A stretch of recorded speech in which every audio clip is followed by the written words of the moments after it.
are. It's been a week, but yeah, we left right in the middle of something. I hope you're ready to continue. Thank you for picking up your daily petal there, Lavos. Welcome in. And I hella hope that everything stays up this time. Oh, and there it goes. Thanks, Twitch. You know what? Fair.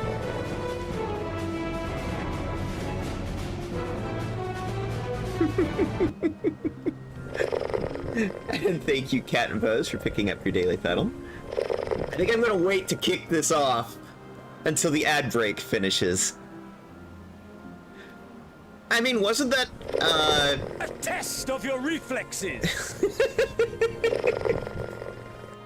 Little son! Little son!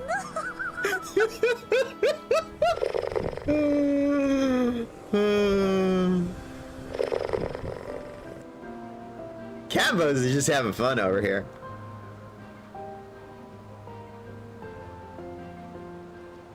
Thank you for the redeems. Yeah, yesterday, when the stream cut out, power was out for hours. One place that hasn't been corrupted by capitalism. Space! You can tell Tim Curry is not taking the line seriously at all.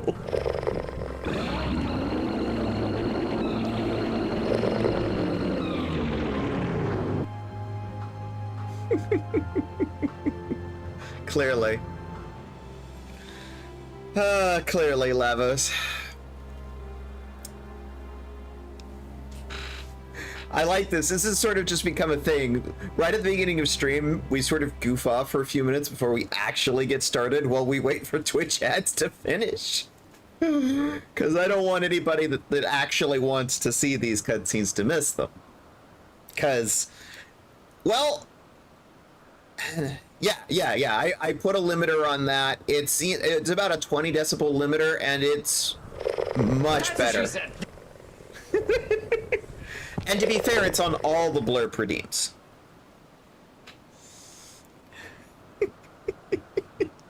And honestly, it makes the blurps a lot less jarring in my ear, so that really helps. Yeah, it wasn't a bad idea at all. The limiter, a 20 decibel limiter really helped. And it means that, like, it doesn't matter which blurb you're using. Oh, posture check. Come on.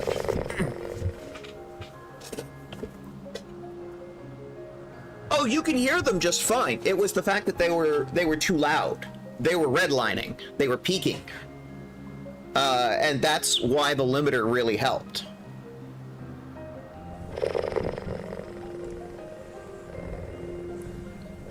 And a hydrate from Cat and Buzz. Okay.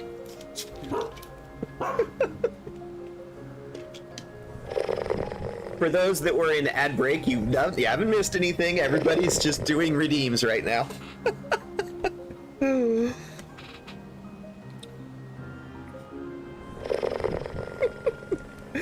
Honestly, I'm just glad everybody's having fun. Aw.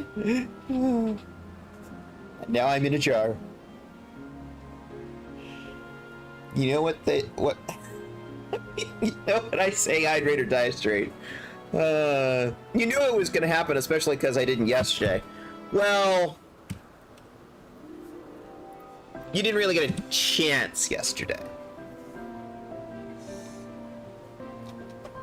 Yeah, power went out, stayed down for most of the rest of the day, and then the actual internet carrier went out.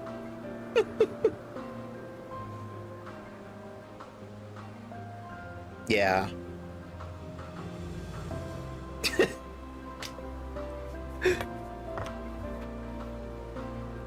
Oh.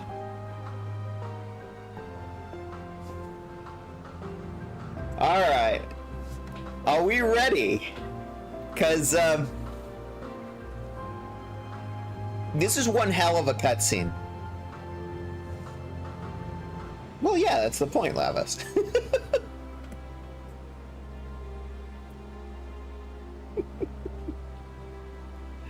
All right.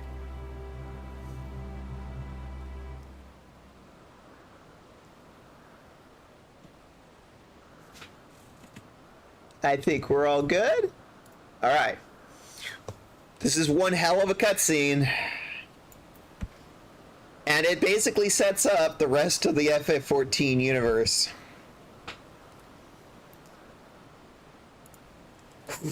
Deep breath. Okay. Picking up where we left off last week. Spoilers for those who don't want to be spoiled, because oh man.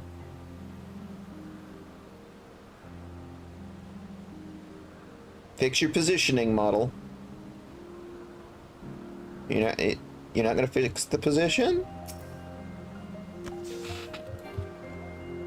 There we go. Okay. Better. Alright.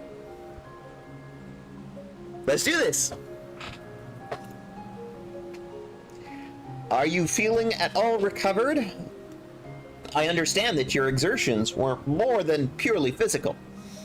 But resting one's body, if only for a moment, is never without merit. Venat says self-care. As for Hermes, I think it unlikely he'll create any more entelechies. He poured much of himself into Medion, and now that she and her sisters are gone, dissipated in his mind, the grief must be unbearable. He will brave himself. He will believe that had he never acknowledged his dissatisfaction with the world, that Matea would never have been born to suffer and die. The offer to join the 14 will be a welcome distraction, and one day hence, he will face the advent of the final days in his role as Fandaniel.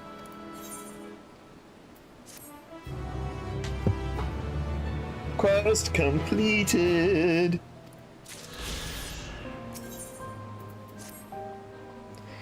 Listen to me. Our duty is not to denounce Hermes for his misguided determination or to convince Emet-Selch and Hythlodaeus that they have been deceived. No, we must instead ensure that the experience Hermes sought to expunge are now preserved. What remains in our memories alone will be our weapon against the final days. You must fight this battle in your age, and I in mine. Come. Let us walk together once more. I will see you to the doors of the Propylaeon. In other words, the exit.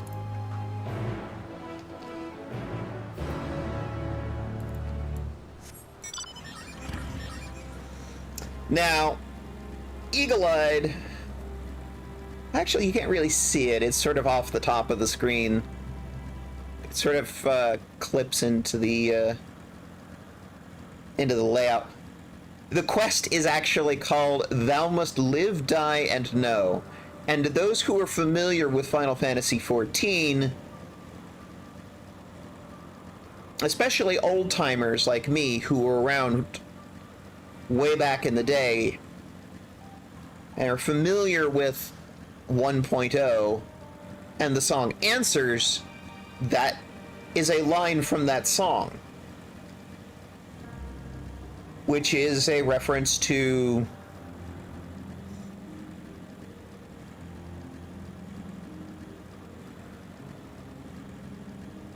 people dying in battle, essentially.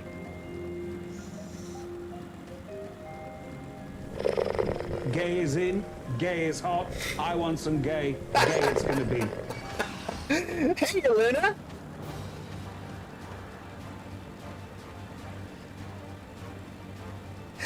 Luna is here. How's it going, Moon Lady?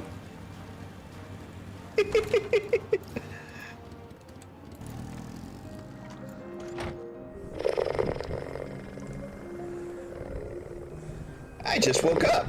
Ooh, I hope you had a good nap. I hope you had a good sleep. We're about to go into a long cutscene. So much so that, like, we waited until, like, most of the ads were clear so that make sure that nobody would miss this. Promise you won't be confused for cat. Oh. It's 5 p.m. here. Yeah, over on the East Coast. All right. Long cutscene. Spoilers for those who do not want to be spoiled.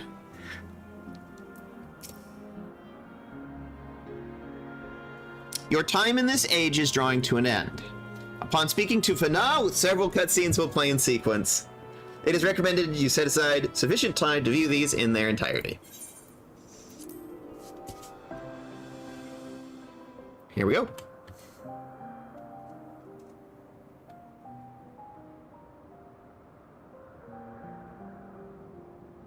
So, it is within. The portal that brought you hither, and will take you home.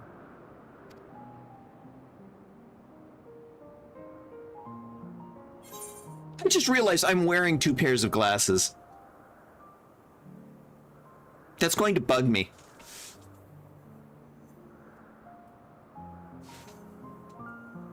I didn't notice that until now.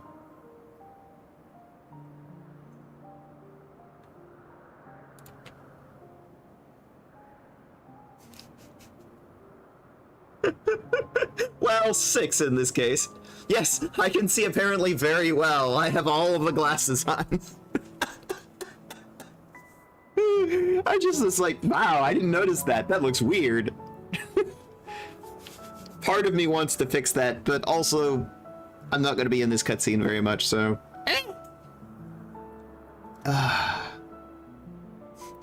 Perhaps I should stay and help.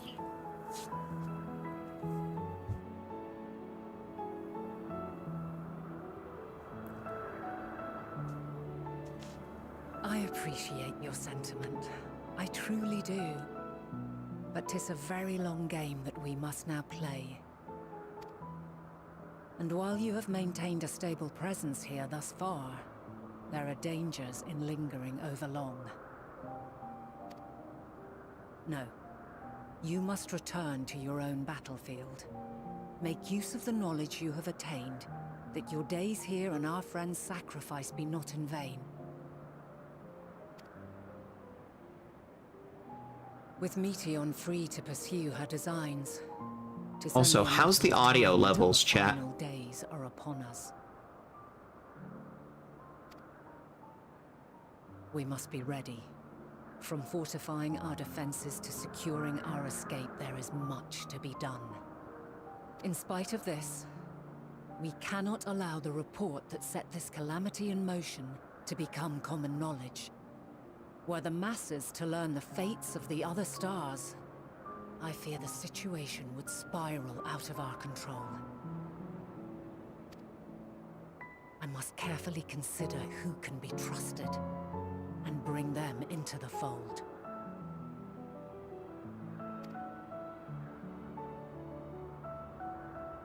Ordinarily, I wouldn't hesitate to call upon the 14. However, it was the desire for a fair determination that drove Hermes to attempt to erase our memories. And were he made aware of his actions, there is no telling whether he would remain a friend or become a foe.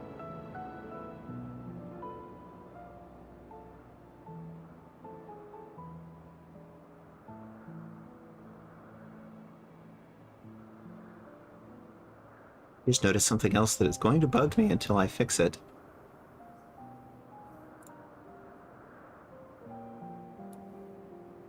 Nope, that's not it.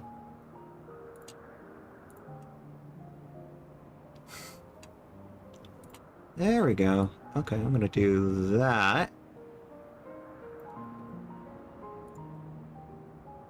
I did a bunch of tweaking on the layouts recently, and... Alternately, we might try to alienate There him we from go. the convocation. Yet in doing so, we would deprive ourselves of a brilliant mind who would be invaluable. You weren't able to crises see the come. dialogue. Better than twerking on the layouts. Squirrel. Thank you, Cat and Buzz. quite the dilemma. Which is why I must work independently of the convocation.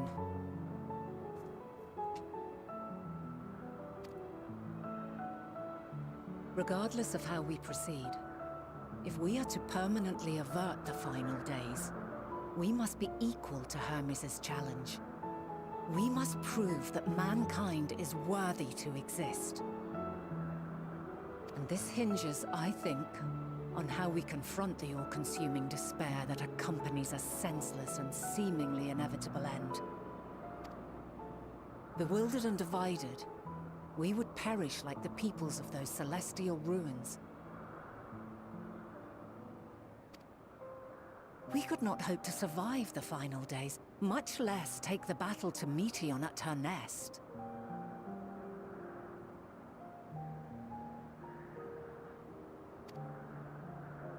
We must find a way to defeat despair, to unite and prepare as many as possible for the struggle ahead.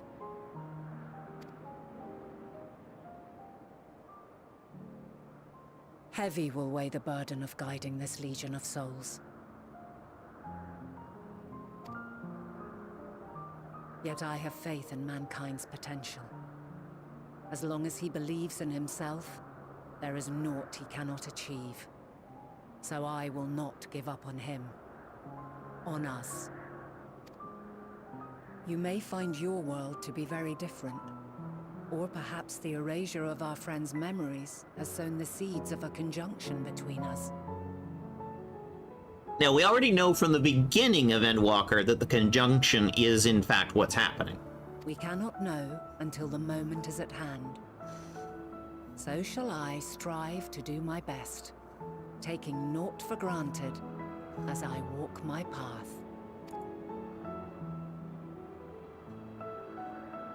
And I pray you walk with me to the end. Oh, I have been this whole time. You don't know it yet, but I have been.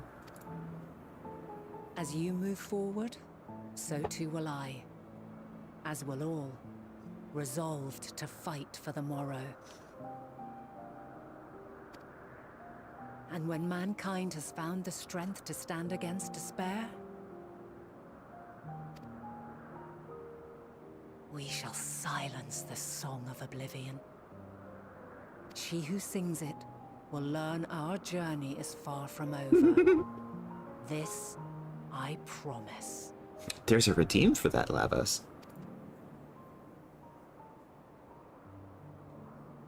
Fare you well, my light of the future. I'm sorry, she looks weird with the double glasses.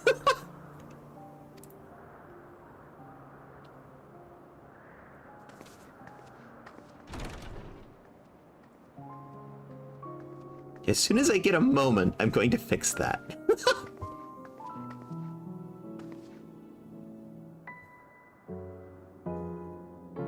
Yeah, and you see in the close-up...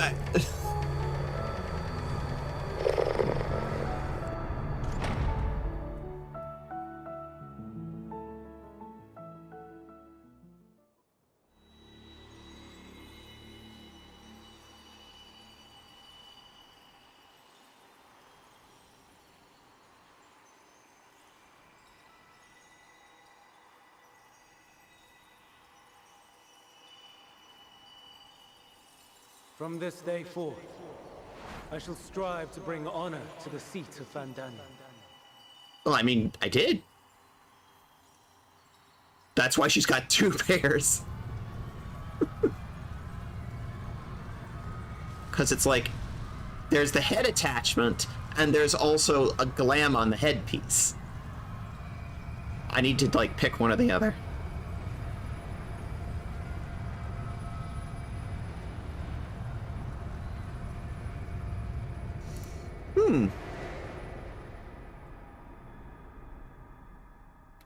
Not a bad idea. Okay, that music. That music is a reference to the end of 1.0 of the game. There was a cutscene at the end of 1.0, and it was this music that played. It is also... Even now, Her I theme. remember standing there, locked in a moment where the sky is aflame. It's a banger, yeah. Where stars fall as tears, and screams darken the seas. Where resignation rots the trees. We're located in Amarat. We know this location. In a way, we've been here before. Where terror twists magics into abominations. Only when we were here, it was a facsimile. This Such is the lament of they who have gone before. happening in the real thing. The song of they who tried and failed to create a better world. The song of the end.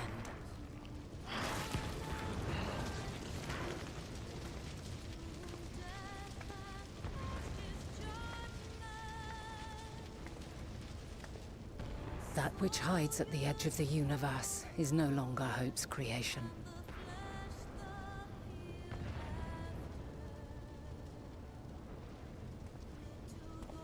It is hopelessness incarnate.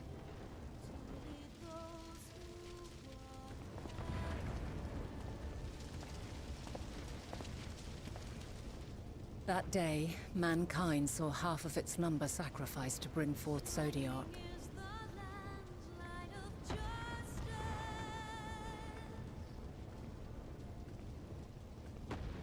And covering the star in a shroud of ether, we forestalled the final days.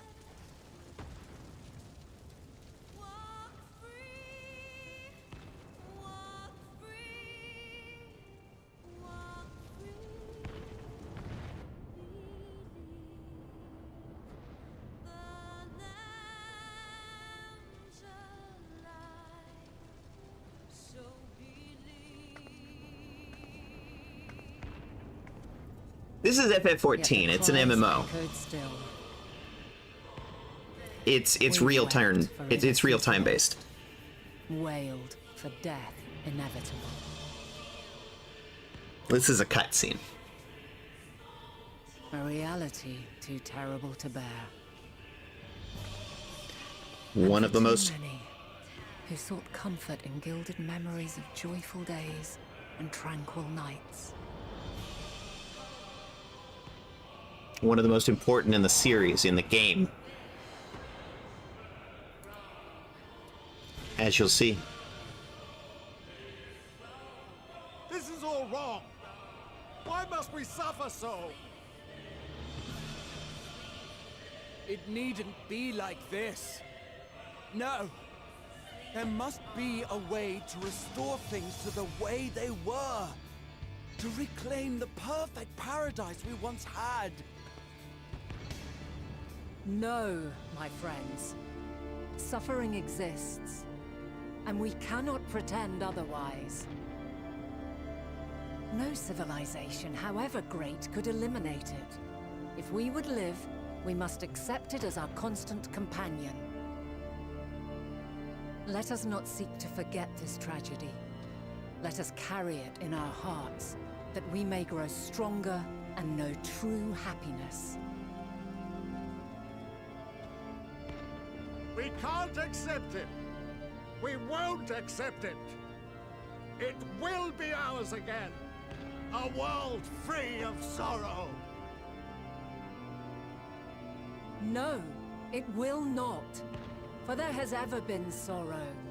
Mankind was but spared its biting sting for a time. So please, open your eyes. To try and reclaim those lives we lost by sacrificing yet more isn't wisdom. It is weakness. People say No paradise is without its shadows. that If we FF14 cannot accept this truth and learn from our pain, then our plight shall be repeated. is as good as a mainline Final Fantasy game. And this is part of why.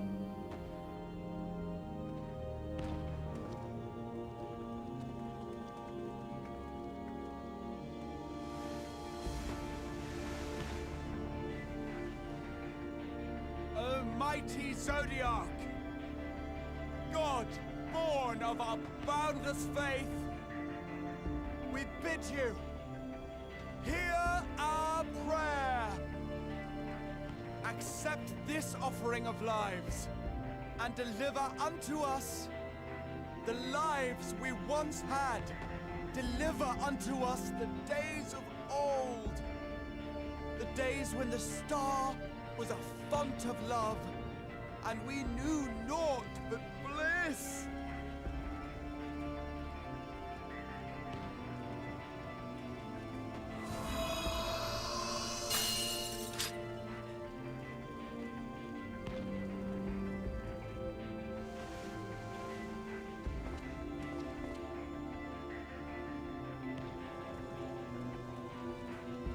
You would destroy it?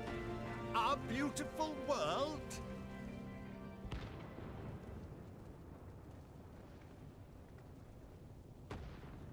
No, she loved the world more than Lands anything. Stretched on forever. Skies one could drown in. The heartbeat of nature, silent yet strong.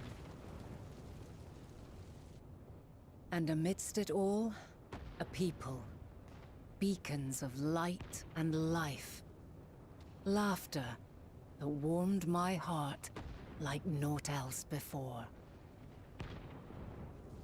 They are my meaning and my purpose. My love. In spite of, or perhaps because of this, I choose to believe in mankind's potential, in his ability to find a way forward.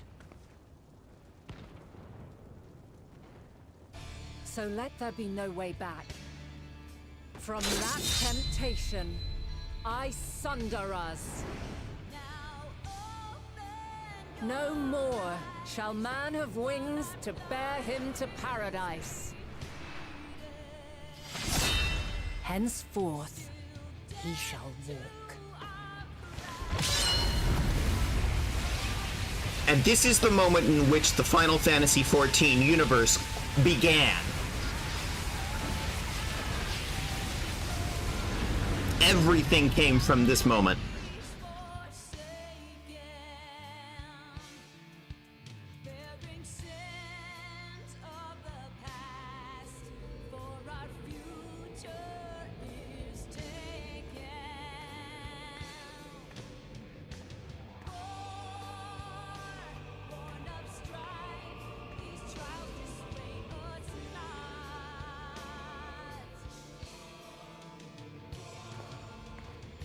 All is excruciating pain. I breathe fire and torment.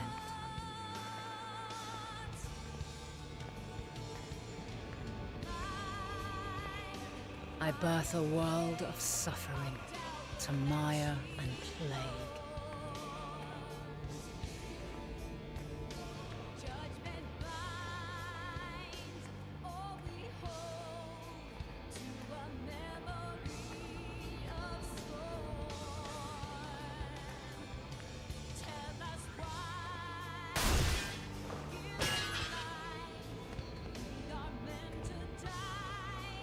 The Ascians performing.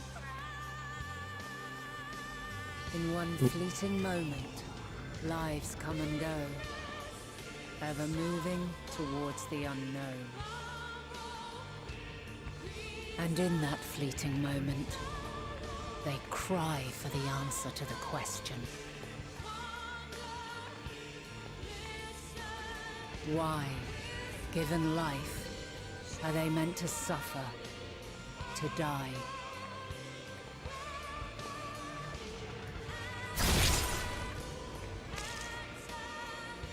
Seven times the As Ascians. fragmented, imperfect beings, yours is a never-ending quest. Did that.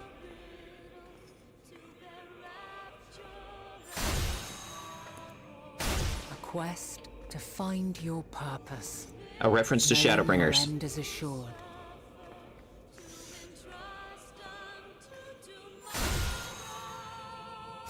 To find the strength to continue when all strength has left you. to find joy, even as darkness descends. And amidst deepest despair, light everlasting.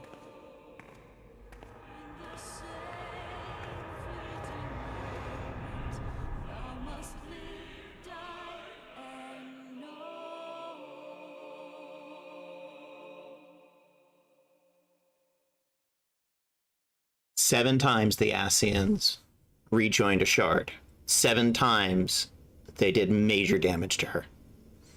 A conjunction has begun to form, an intertwining of your time and mine.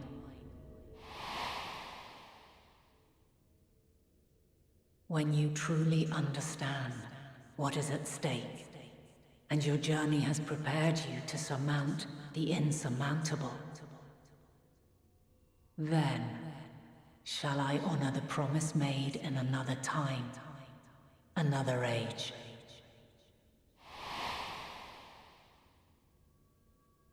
I'd say now we know what's at stake. We know the answer that we came for. We're back on the first. We're back with the tactical glasses. I need to fix that.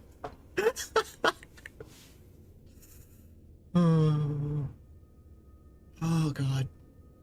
So yeah, it is at that moment the FF14 universe began. The entire conflict started in that moment between Zodiark and Hydaelyn, because what we just witnessed was the birth of Hydaelyn.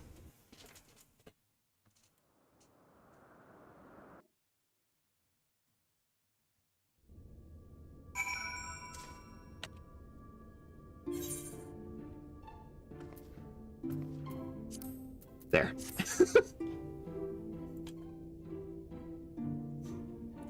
Glasses fixed.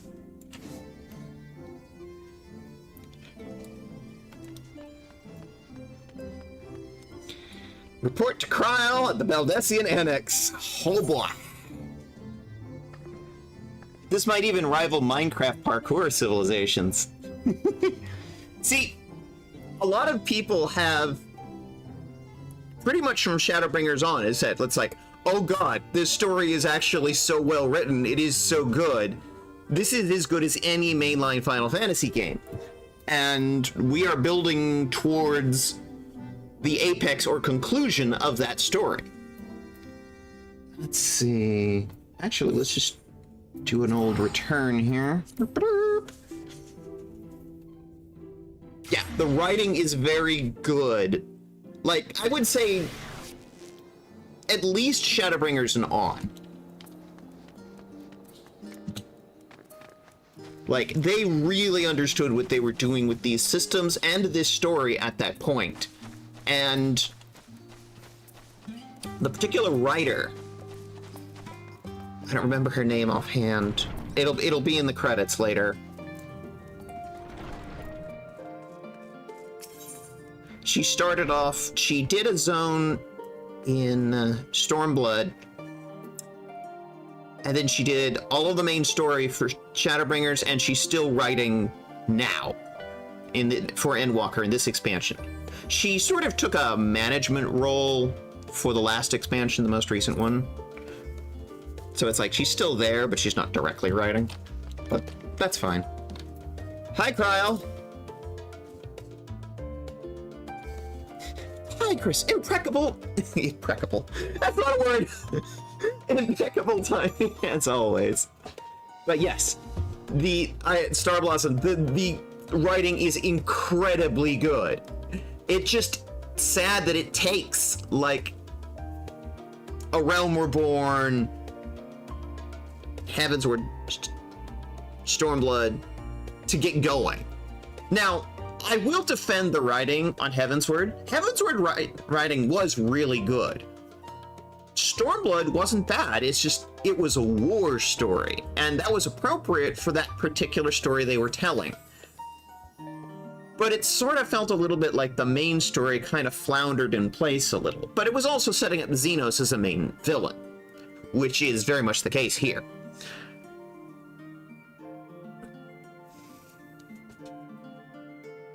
But Shadowbringers and on, the writing is top tier.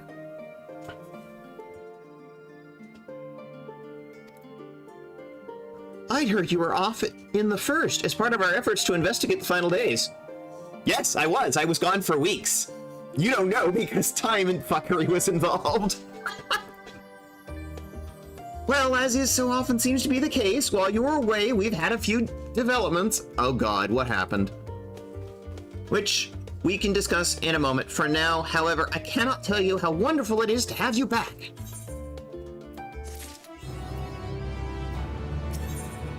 Achievement, carrying our song. And cutscene. So, have you learned a lot more of the final days? I have learned so much. I have learned so much. Then the journey was well worth the risk. No doubt your newfound knowledge will be a great boon to us all. I need to tell you everything. You don't understand. I have so much to tell you.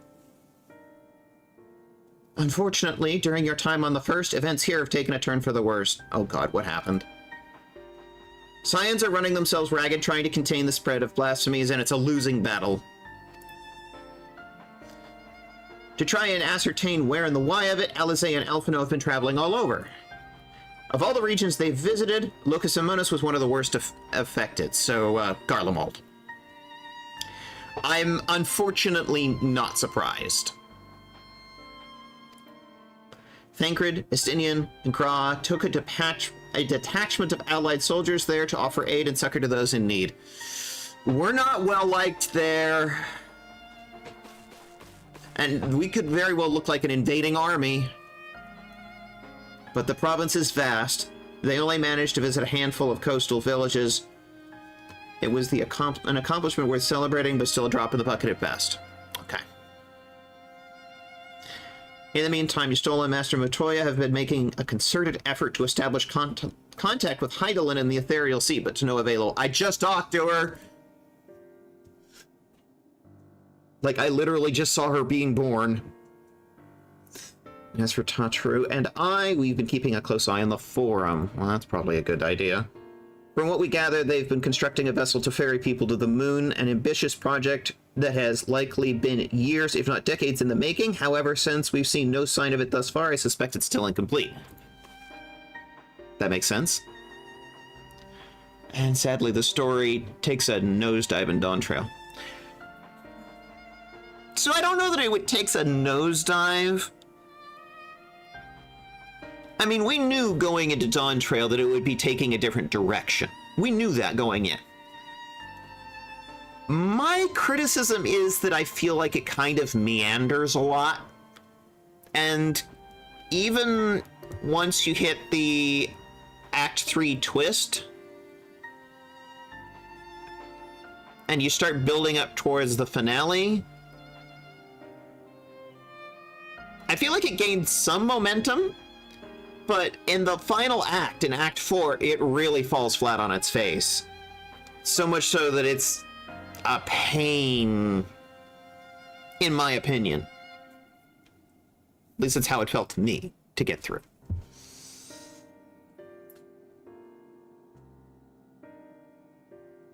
I still say, though, Shadowbringers and Endwalker, and we're doing Endwalker now, are peak FF14. When it is absolutely at its best, it's at its stride. It is firing on all cylinders. Heavensward was also really good. And, well, there are some things about it that I will criticize. Heavensward was also a really well-written story. And absolutely worth the time to play through it.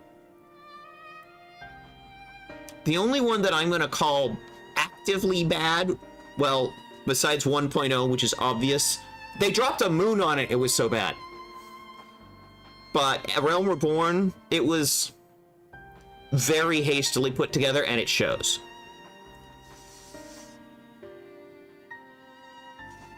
But it's also your introduction to all of these characters. Continuing. Kryl says, you will also recall the proposal issued by Master Foshino to the people of Razat Han. Yes, we were there for that. Following their discussion, Vitra declared his support for the plan and urged those who wish to evacuate to accept the forum's invitation. Okay. So far, so good. But that's where things get a little strange. Apparently, the forum caught wind of the lunar teleporter at the Tower of Babel and decided to use it to deliver people to the moon instead of their mysterious ship. Again, lending credence to the idea that it's not complete or not working. Therefore, to secure safe passage for the Hanish refugees to the tower, Alphino, Alizé, Estinian, and Graha traveled to Garlemald not long ago. Trouble is, the capital was hardly the safest place to begin with, and now... Yeah, okay, yeah, I know where this is going. The final days have come to Garlemald. Yep. Which means now you have desperate refugees in the middle of what was already a war zone, now an apocalyptic war zone. Great.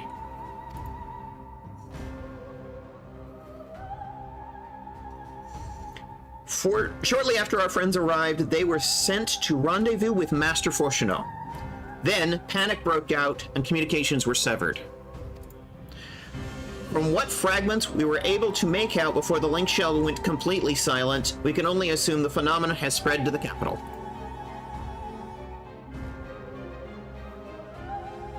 The others need you. You must help them. I just came back with all of these answers. I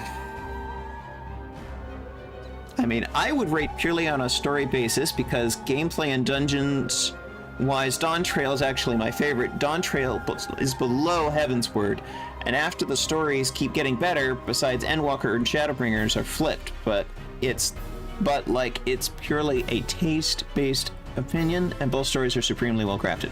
I agree. I agree. Like, Endwalker and Shadowbringers are supremely well crafted. Heavensward is also very good, and those three stand out for me above the rest. Dawn Trail is sort of down there with Stormblood, and I thought A Realm Reborn was garbo. If it wasn't for the fact that there were other expansions that were better written, I wouldn't have made it through A Realm Reborn. And anyone who doesn't make it through A Realm Reborn, I understand. It is very valid, because it is very hard to get through. Camp Broken Glass was their first port of call, so you'd best start there. Hopefully Lucia will know where they are. Well, I would hope so. There's no telling what you'll be walking into, so you'd better take every possible precaution. Okay. We're off to Garlemald. Camp Broken Glass.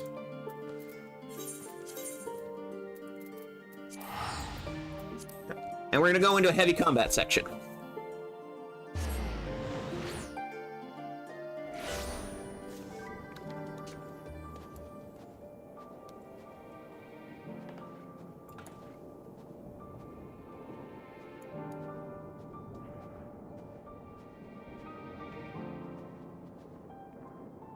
The skies have gone red.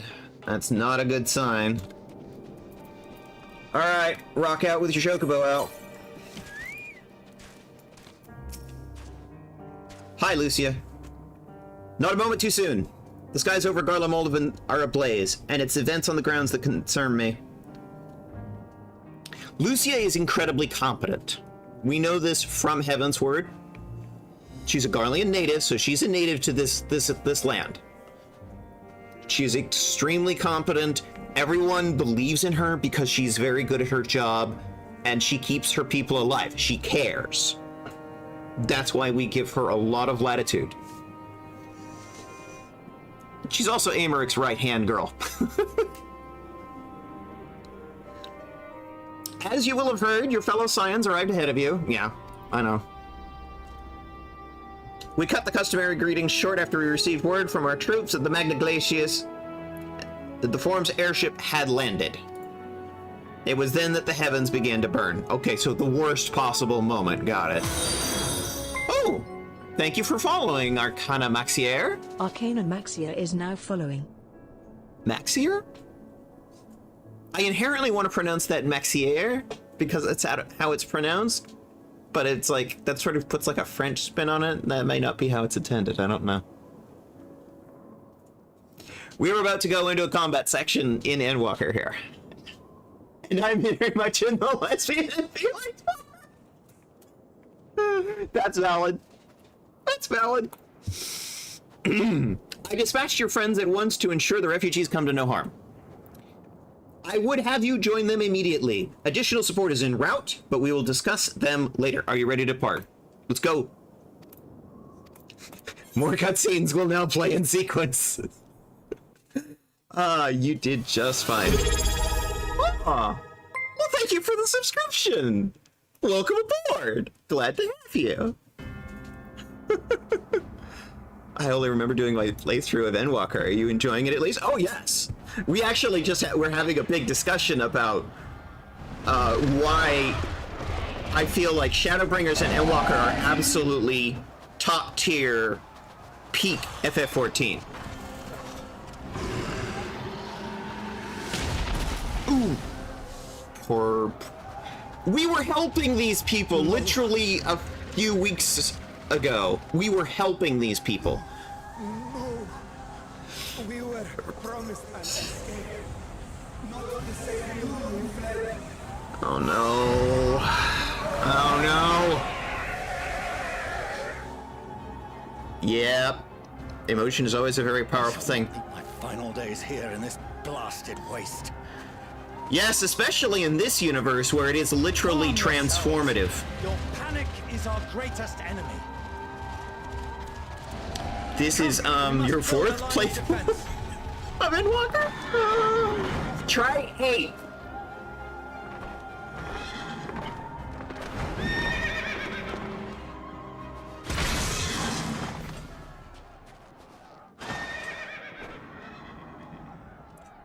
How? Leave the fighting to us, Father. You must lead the people to safety.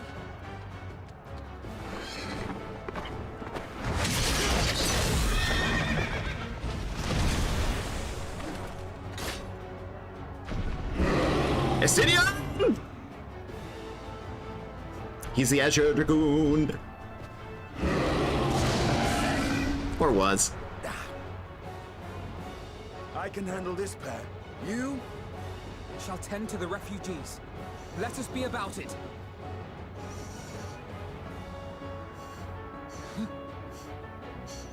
As you wish, my little lord.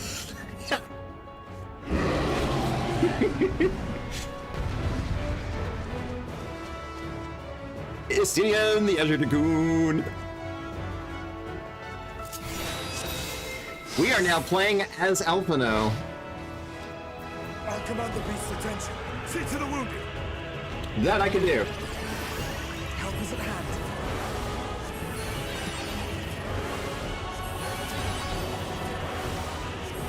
It's a good thing I know how to play Sage.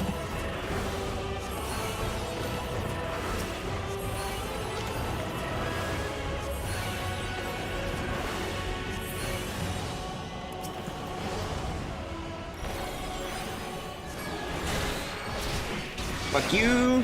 Fuck you. Fuck you.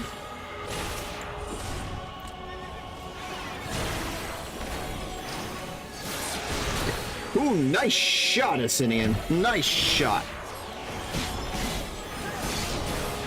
He hit 2 of them with that.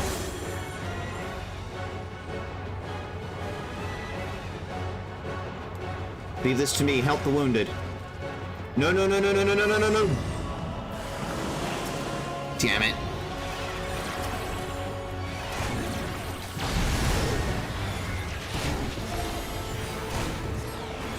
Those who can stand, come with me.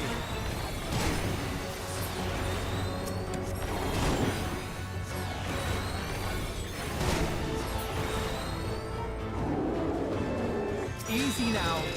Deep breaths. Fear is your greatest enemy. safe now. Alphino's gay awakening. I mean, my only concern is that he's a bit younger than Estinian. That's a little weird. Worry not for the refugees, but for yourself.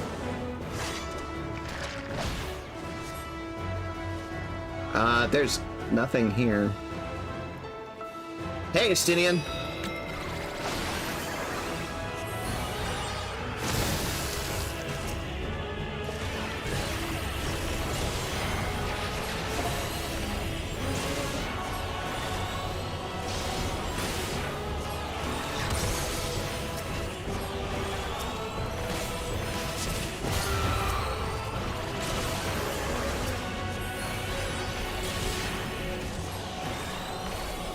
Where's my shields?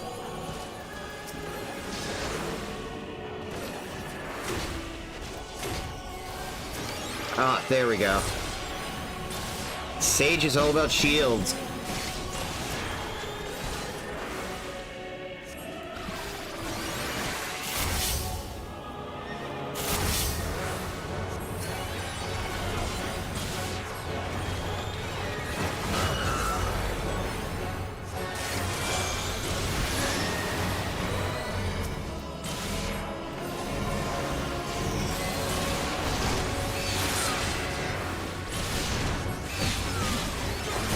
Livio diagnosis.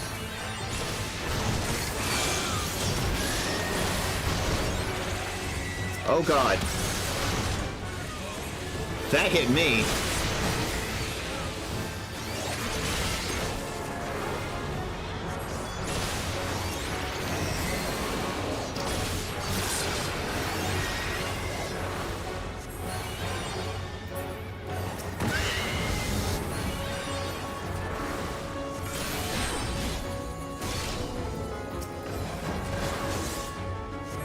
See, the problem is I don't have access to most of Sage's most powerful and most potent shields. I'm sort of muddling by with about half of Sage's real good kit.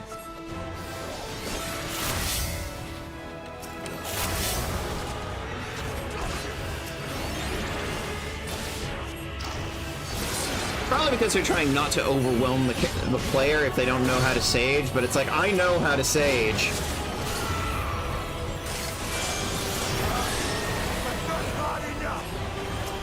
Okay, out of the way, out of the way. There we go.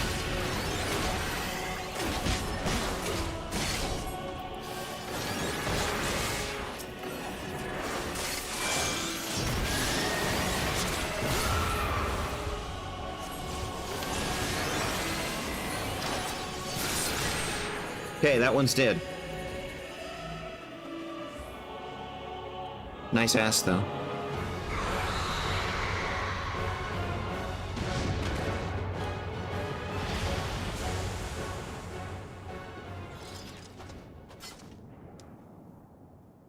Oh, I'm not shipping them, though they should be young adult by now if the game's timeline actually made sense. I'm just saying, he has a crush on Estinian, and it goes one way. Yeah. Oh boy, here we go. More. That's definitely my main complaint with these sections. Is I wish there was an option to use full class and higher difficulty. Yes, yes, I would take that. I would take that because I know how to use the full Sage kit. I don't want to die. Come on, let us get in there. Yes! Forward! Let not a single fiend escape! Yes!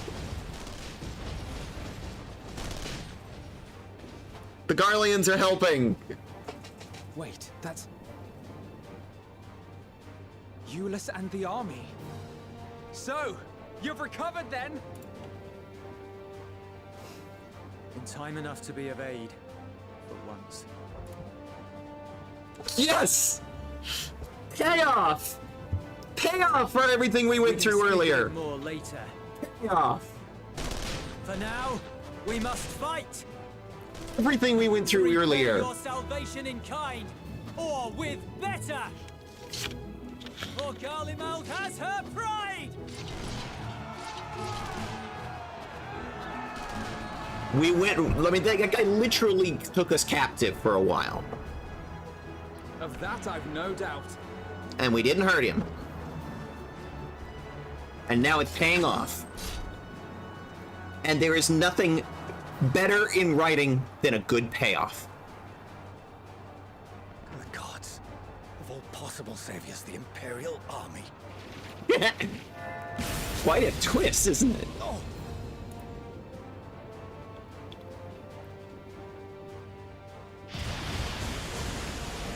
Hey, it's Graha and Alizé. To take all of them down at once. Think a withdrawal might be in order? Oh, sod that. You know who would never abandon these people to their fate. To be devoured by their former friends. That'd be beyond cruel. These beasts must fall here and now. Well then, I'd say it's high time we threw caution to the winds. So long as you spare me the heroic sacrifices. Yeah, we had way too many of those. Let's go! Ah, are we gonna play as Alizé? We did one Levieur. Time for the next. Okay, I know how to red mage.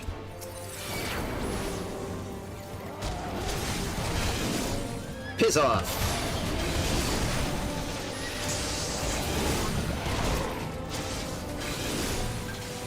Doesn't work quite the same way, but alright. Okay.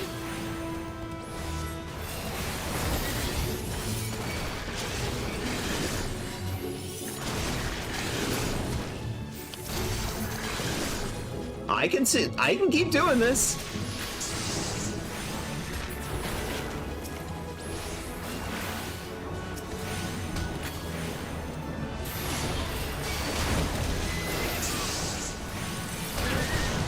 Boom.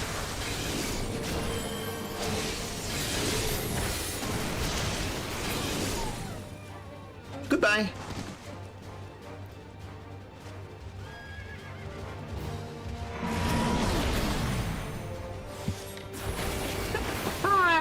Nice crowd control. I'm fine.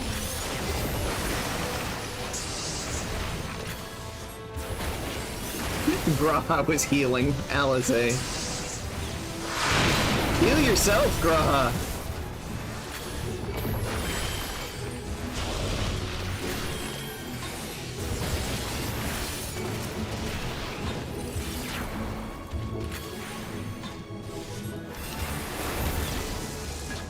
Oh boy. Okay. Come on. There we go.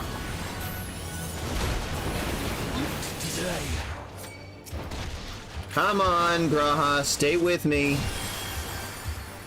You're making the red mage do healing. Like I was a regular mage main back in Endwalker, and then I wanted all of my buttons for this. Yes! Yes! Exactly. It's like, why? Give me my whole kit, god damn it.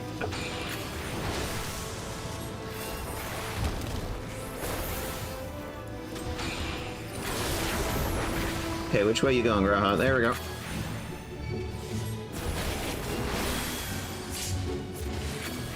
Why am I tanking? Why is the red mage tanking? You know what? Fine. You're gonna get in my face. I'm gonna do melee combo on you.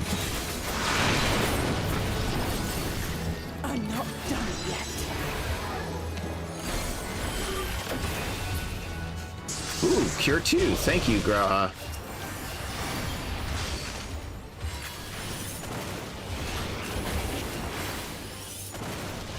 Nothing to worry about.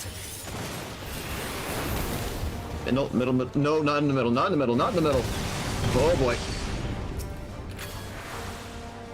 The air crackles with energy. Find cover!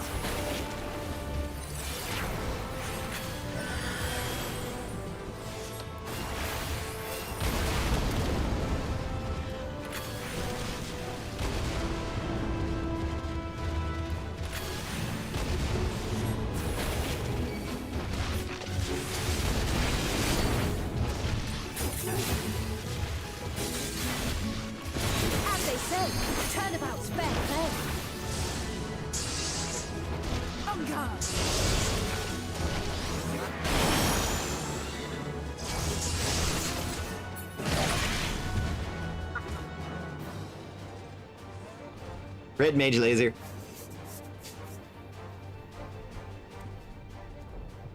Yeah, I feel the same way whenever I have to play a white mage character. It's like, let me have my full white mage kit. Come on, I got tools for this. There's not the barest trace of ether. Maybe there really is no way to bring them back.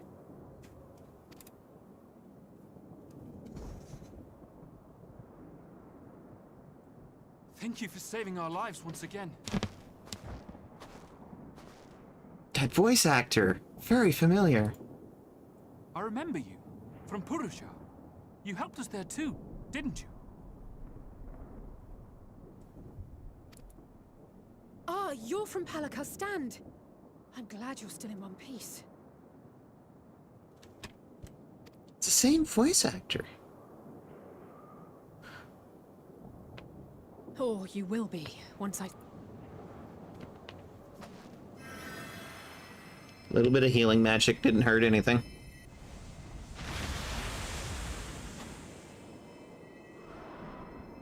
Look out!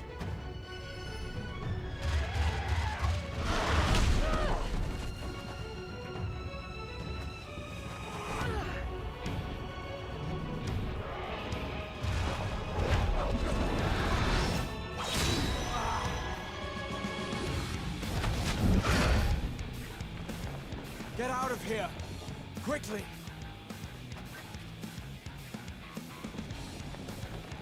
I won't lose them. Not a one. This will be a brighter future.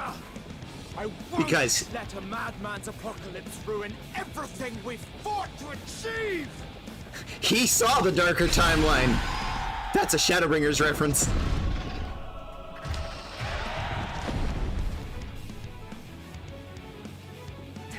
The Shadowbringers battle, or not Shadowbringers, Endwalker battle theme. You're embarrassing yourself. And in front of father, no less. Stop worrying about your dad. Never measure up to our champion. Stop trying to compete.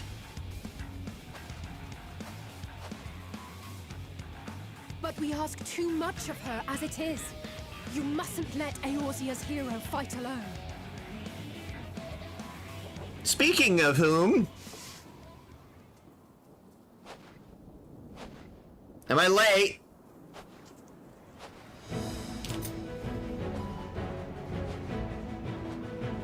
Oh. My ears were burning.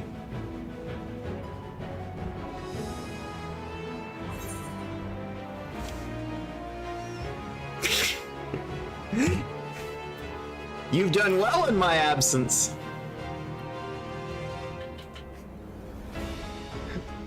Oh, yeah. Absolutely. Yes, you can. Yes, you can.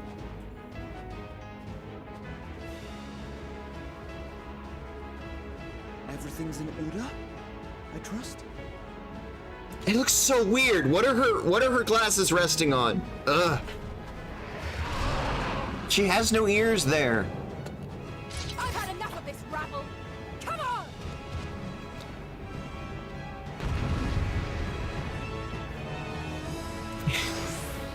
I mean, a little bit of hero worship is fine, but Oh, a trio for the ages.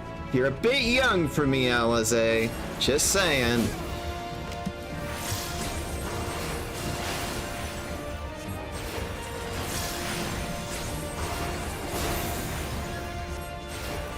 Alright, let's get Graha on here.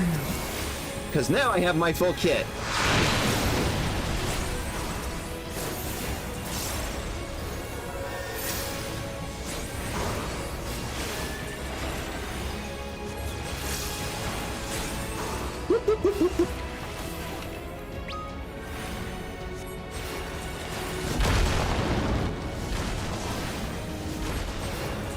Just the beginning.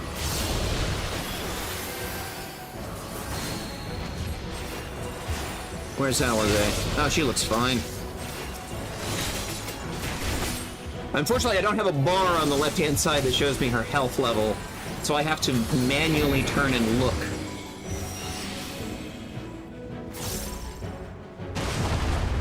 Hi!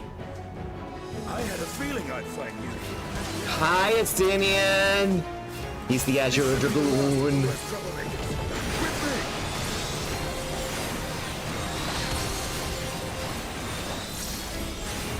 Okay, so we have a proper tank, 2 healers, and 2 DPS. Works for me.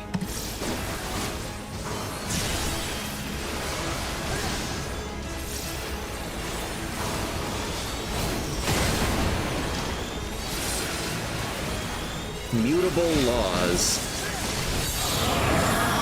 Okay. What do we got? What do we got? What do we got? What do we got? Ah, got it.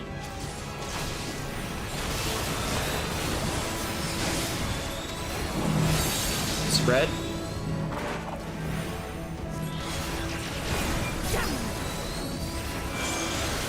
It's fine, I got it. Stay at it.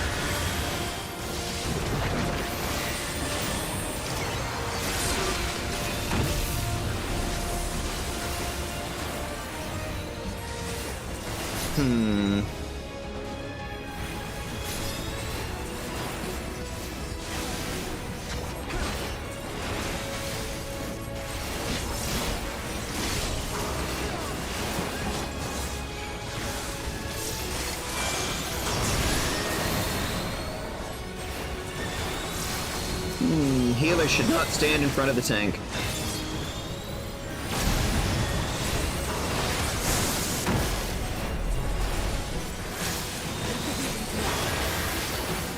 Alright, then keep up on it, Alpha Note. And I do mean heal yourself.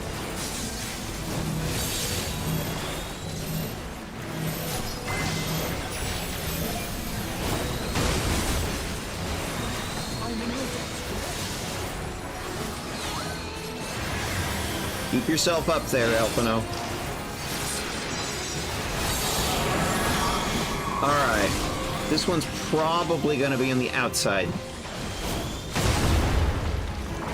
Yep. Where were we? Gay crush meow. Ari Riari.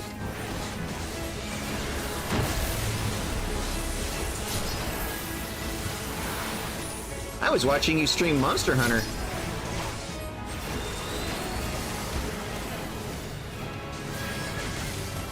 Hi. You were playing Monster Hunter there, cutie. I was watching yesterday.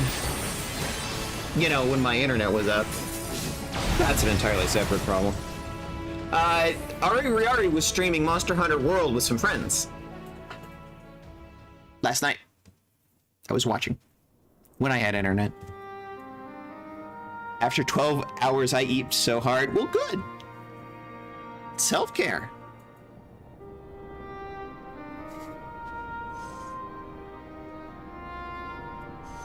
Standing guard duty with his people.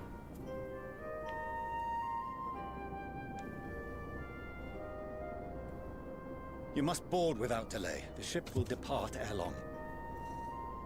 We're getting back on the ship. Your offer to host us in Sharlayan is most appreciated, but will the final days not soon fall upon it as well? Your hesitation is not unwarranted.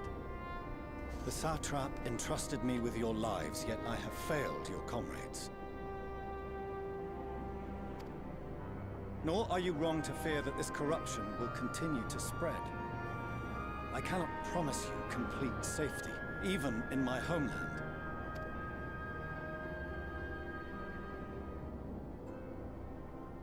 What I can promise is that I will do all in my power to protect you.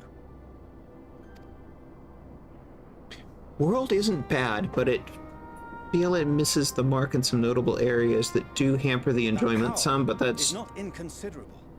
Even now, my countrymen are preparing the I see, you're referring to Monster Hunter World. Sanctuary on the moon. Join us on our journey there and beyond to new horizons.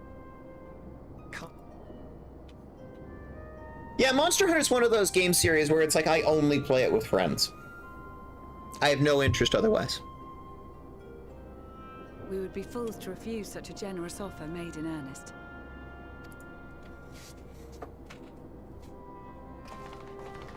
I do have World, but I haven't played it in It seems they've a new destination. 5 years.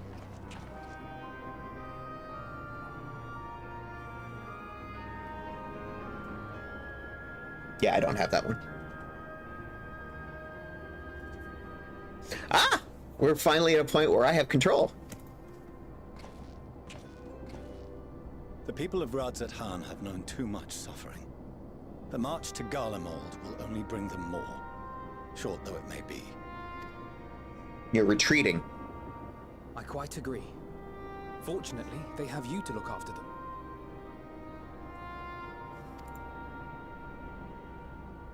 Yes. Well.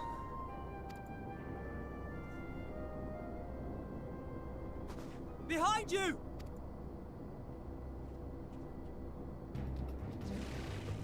More of them.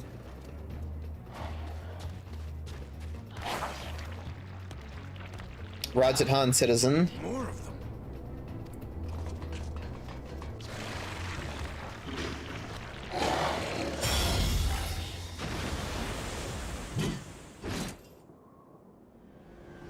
The boy! Xenos! Here!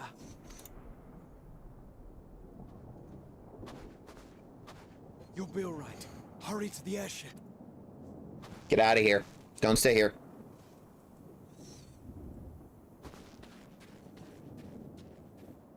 Yeah, I don't have a Switch. Nor do I want anyone to get me one. Why have you come?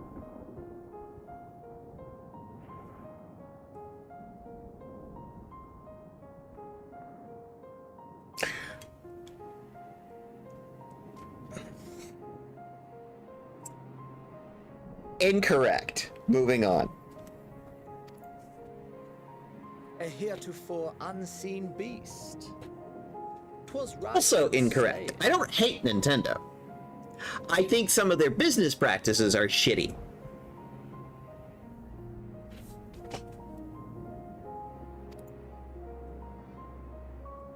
Poor sport, alas. Unfit to temper my blade. Oh, for the love of... You cannot still be on about a rematch. That is and has ever been my sole concern. Piss off. You, on the other hand, are fixated on a different quarry. Yeah, duh.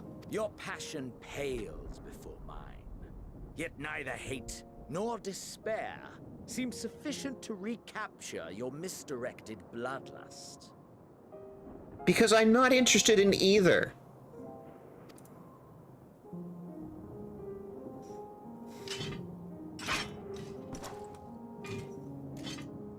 So I hone my blade, and I wait.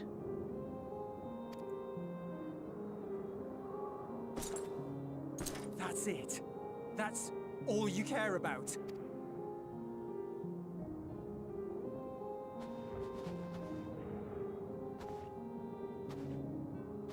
Garlemald is in ruins. Our homeland, the nation you rule, is as good as gone.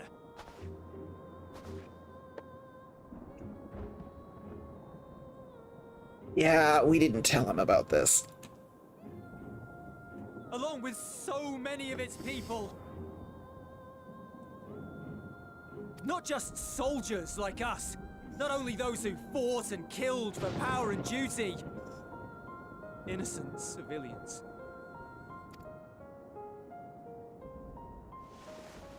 Murdered by their own flesh and blood.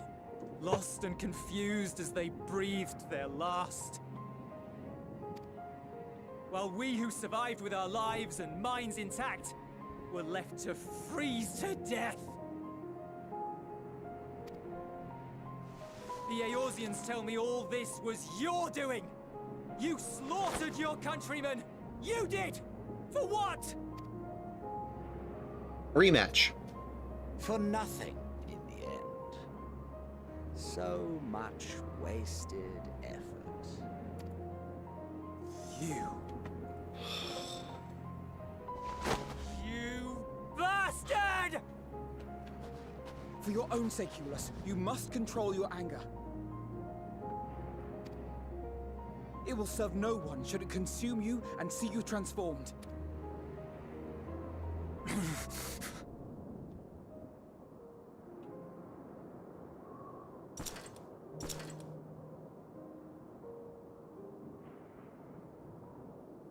Would you be happier had I a good reason? There's not a good reason that exists. What? If my motives met with your approval, would you no longer resent the outcome? If so, then perhaps a beast's skin would suit you better. Honor, morality, all constructs of convenience when put to proof. Surely the war taught you how easily power becomes the tool of the self-righteous.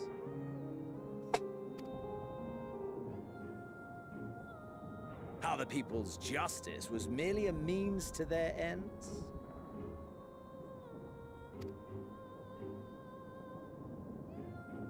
Yet you would ask me why. Ask any creature of this star and those above for answers, and they will tell you what suits their fancy. And they would be right to do so. What meaning there is to be found in the petty vicissitudes of your existence must be gleaned by you, and you alone.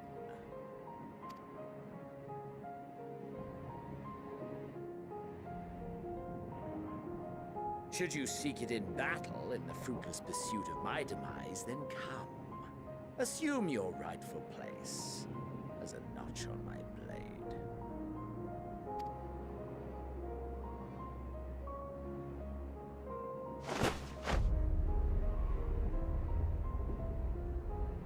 He's not worth your time, Ulus. You are a blight on the Garlean race, and there would be no more satisfying way to expunge it than by beating you to death.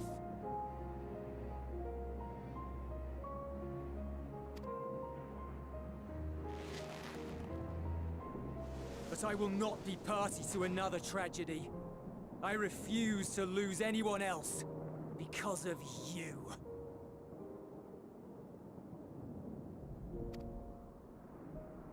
So go. Go! And may we never suffer your madness again!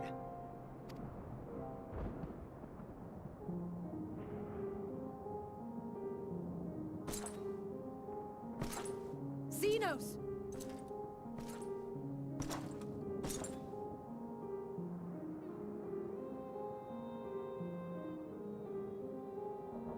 Perhaps you found meaning in living this way. I cannot deny you found strength. Yet if you only pursue your hedonistic pleasures and pay no heed to the plight of others, then no one will give you the time of day. You will never get what you want, not even the battle you pine for so dearly. You'll be alone for an eternity, and you'll deserve every agonizing second of it.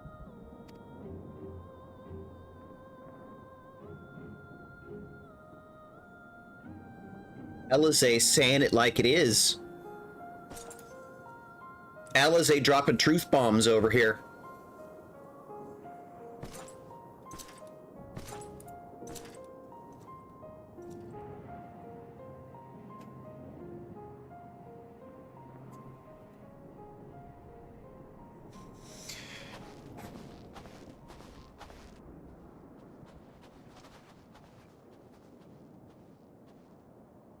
We're ready to depart. The refugee ships will be leaving shortly, but I've asked mine to remain for the time being. There's room enough for you to join me on it, if you wish.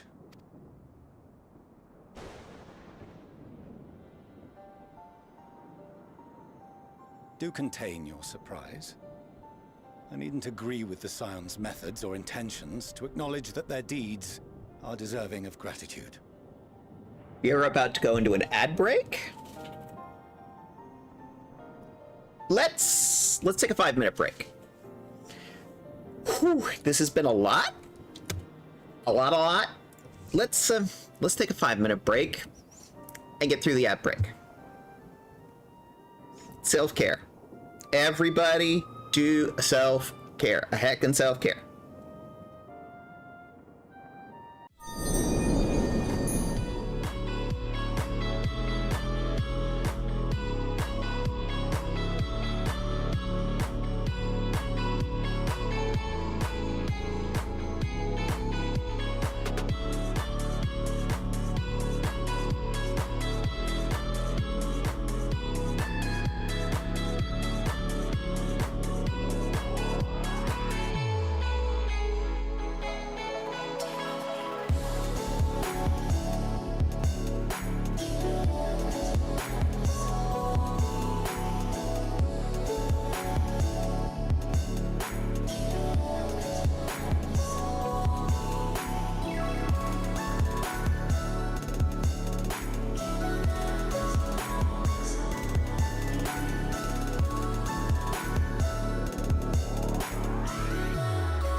Okay.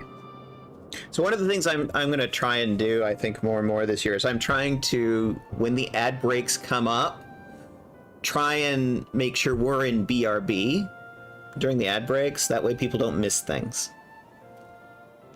Hi, Sam.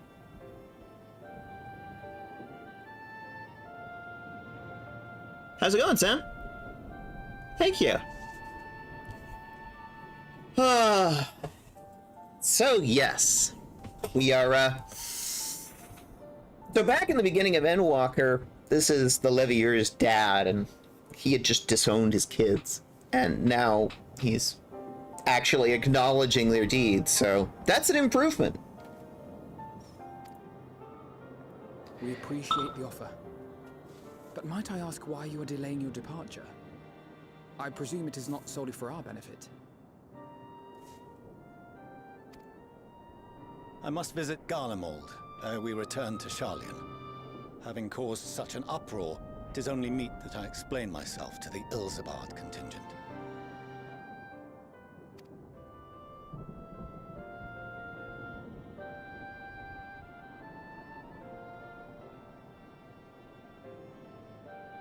Allow us to accompany you then. We should be glad to facilitate, given our familiarity with all concerned. If you would like to join as well, Eulus, we can speak of recent events on the way.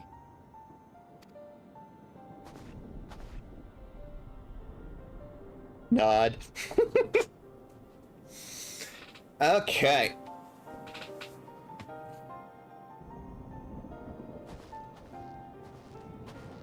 He'll be after your seat on the forum next.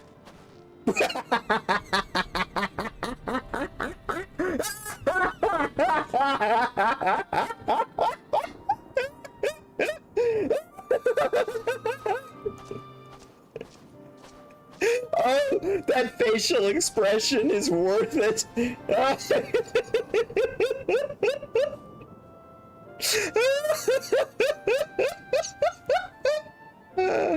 Oh, the look on his face.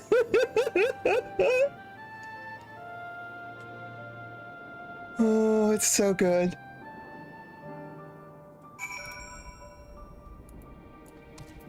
Anything? To see Xenos standing there so uncaring and unrepentant. Gods, I don't know what came over me. It's an inward sense of justice. It's something that I do too. I just blurted out the first thing that came to mind, but looking back on it, I stand by those words. I mean, you were dropping fucking truth bombs, girl.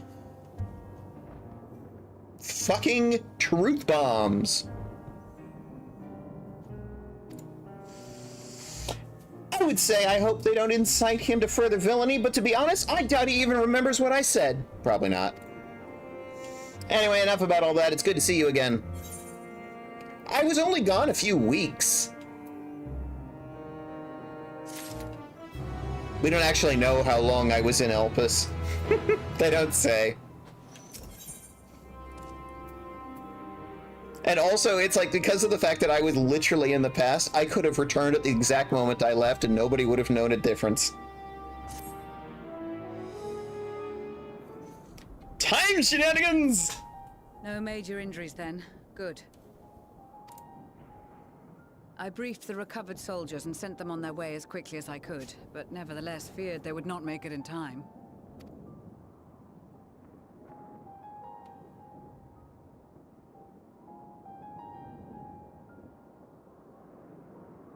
The additional support was invaluable. Your men saved more than a few lives.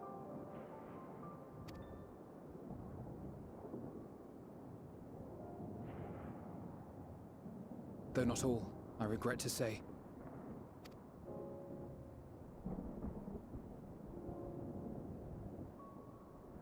I take it that I'm addressing Lucia Junius.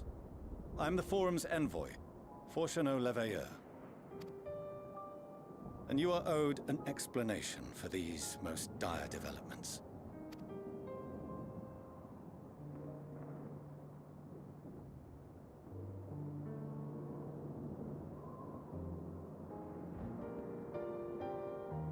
Another trial wrought by the final days. I was beginning to suspect as much. I hope it didn't peak too hard there, Lavos. I mean, I'll have to go back and look at the VOD. I do have a limiter on this mic. Especially when I start getting really... I mean... Sam, this is already the mic that we put those filters on. Limiter, noise suppression, compressor. It's all on this mic. Oh, let's save it until after stream.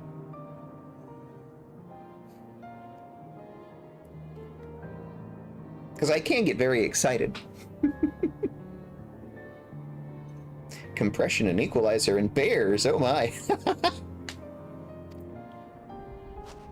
You doubtless feel some consternation having been forced to abandon your original plan. But trust me when I say you were right to send the refugees elsewhere. Beasts have been sighted within the capital. Perhaps it was a stroke of grim fortune that the population was decimated beforehand, as they've yet to appear in any great number, but in time. In any case, Maxima leads the remainder of the contingent in an effort to cull the creatures and evacuate the populace as we speak.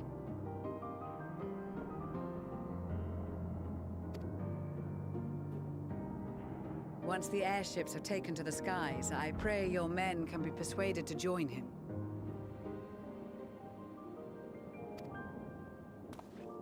You'll permit us to retain our weapons?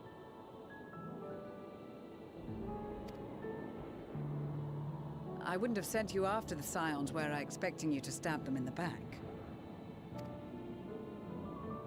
And I, for one, would not consider past transgressions more relevant than future contributions. Regardless of the circumstances that saw us at odds before, we need men of courage now, more than ever.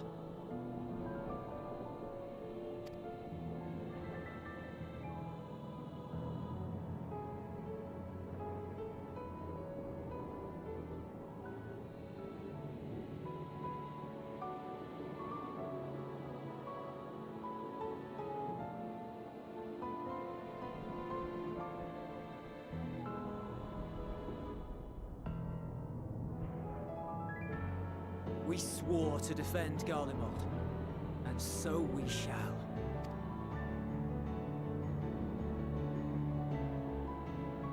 It seems you have everything under control.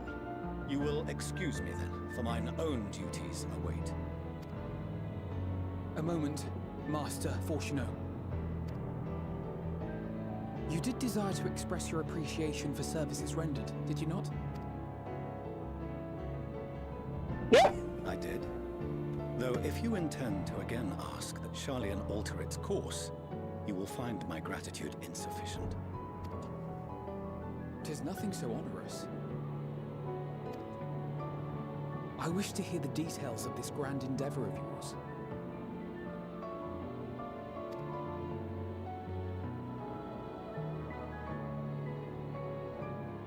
He's taking interest in your work. Do you swear to listen and to learn, and not to embark upon some scheme to impede us? Why would we do that? I swear.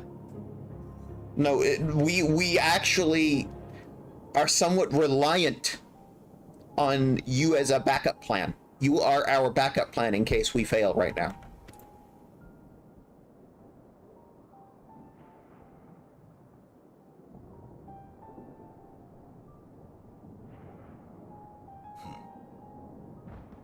Any other I would doubt, but you I trust to keep your word.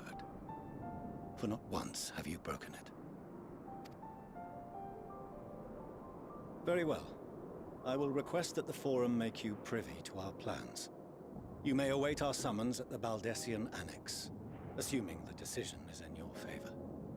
Does that suffice? It does. You have my thanks. Excellent. You can regale us with tales of your most recent sojourn to the First while we wait. Oh God, have I got stories to tell you.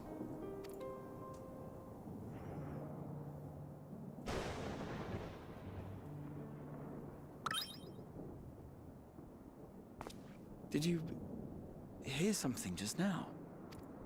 No.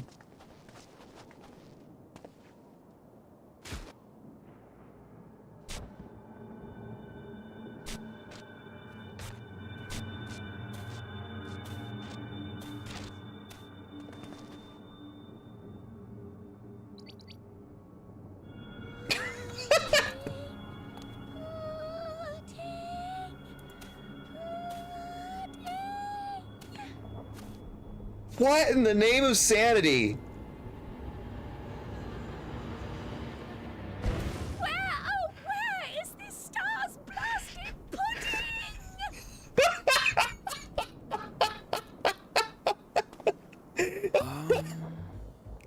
Not here. What are you lot doing here? You're supposed to be on the moon. Fortuno, these are your collaborators. Even the darkest night. And to this bitter clime bring warmth and comfort. Are you okay? It's freaking cold here. 'Tis heartening to see such an assembly upon my return. I thought often of you whilst I looked down upon our star's brilliance from the moon above. Yes, but what are you doing here? And dressed like that? Aren't you cold? Verily, I fear for my health should I proceed to expound upon our purpose ere I procure more suitable garments. Okay, everybody inside. Everybody inside. It is way too cold out here. Allow me to summarize. We're here. Swans never get cold. Nor has anyone deigned to send word about any changes in the plans. It's rude, is what it is. At least that's what I thought at first, but then folks got to wondering if you weren't in a spot of bother, so we decided to take matters into our own hands. Come down here and help, if our help be needed. Yeah, we kind of... So she says, but it's also something of a convenient excuse to visit Etheris. Sanjay made it sound absolutely marvelous. More so before the impending doom, but still. Yeah, the impending doom is kind of all around us right now. Welcome to the impending doom. Never be a better time. What with the aforementioned doom?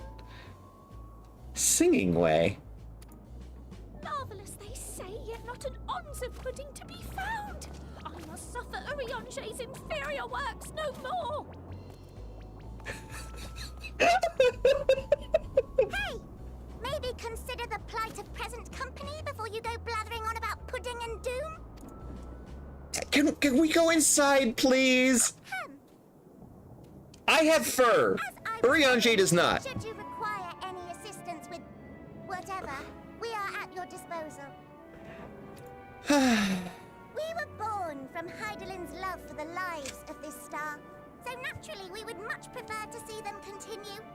Twiddling our thumbs up on the moon is hardly conducive to that, though, is it? Not when you've all got such precious thoughts and feelings and hopes for the future deserving of more active preservation. Speaking to Urianger made us realize that while we've carried out our duties to the letter, we've failed to fulfill them in spirit. From there, it was just a hop, skip, and a jump towards resolving to do better. So please, show us how. Help us help you. Okay, so Mr. Fortuno over there, he's your primary contact. You two should probably meet. He didn't know. But are they? Thy distant collaborators, indeed. Hail, fellow, well met. You'd be a member of the Forum, would you? It's an honor and a pleasure to meet you at last. Yeah, these are your collaborators. They're called Loporits. I'm Livingway, Hydaelyn's right paw. That last bit is very important. As am I, if I may humbly say so myself. Can we get inside? Urianger is freezing. I bid you welcome to our star, Livingway. On behalf of the Forum, I thank you for traveling such a distance to meet us. As you have surmised, preparations for the Exodus have not proceeded as smoothly as we had hoped. I should be happy to personally escort you to our headquarters in Charlian, where you may advise us as you deem fit.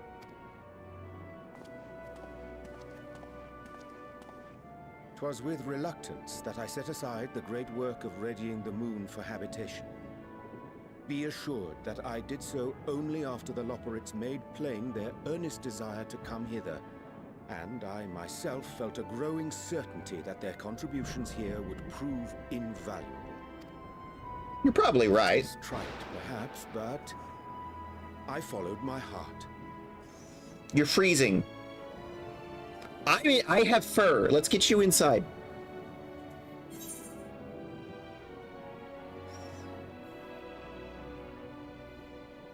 Good to have you back.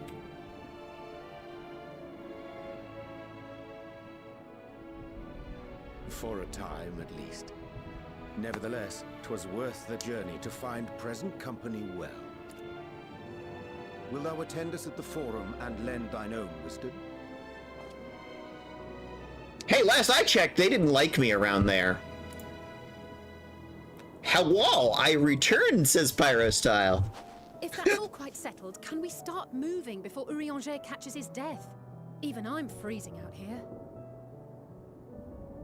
Yeah, why aren't you in your coat right now, you two? Oh, I dare say you'll warm up quickly once you're aboard the airship. Sat shoulder to shoulder with our fur-covered friends. Welcome aboard, Pyrostyle. Glad to have you. It's nice to hear from you. Pudding.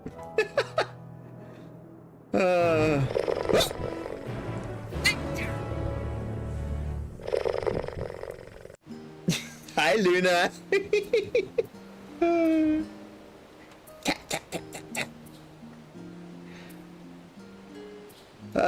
We're no longer in the snowy north. Well, we're still in the north, it's just less snowy. Instead, we have fog now.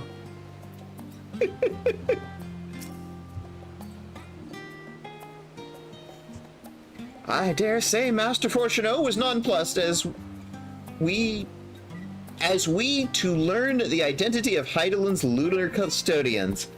As he will soon discover, they have much and more to offer the Forum. Yes, and much to learn. Might I suggest we return to the Annex? Yeah. We may yet have time to discuss recent adventures while you're summoned to the Rostra. Yeah, y'all aren't gonna believe the story I have to tell.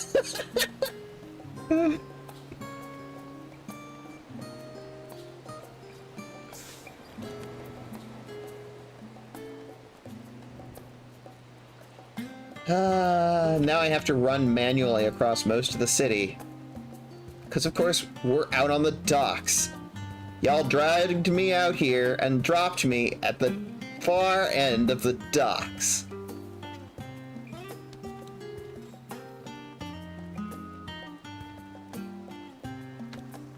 It's so goddamn foggy here.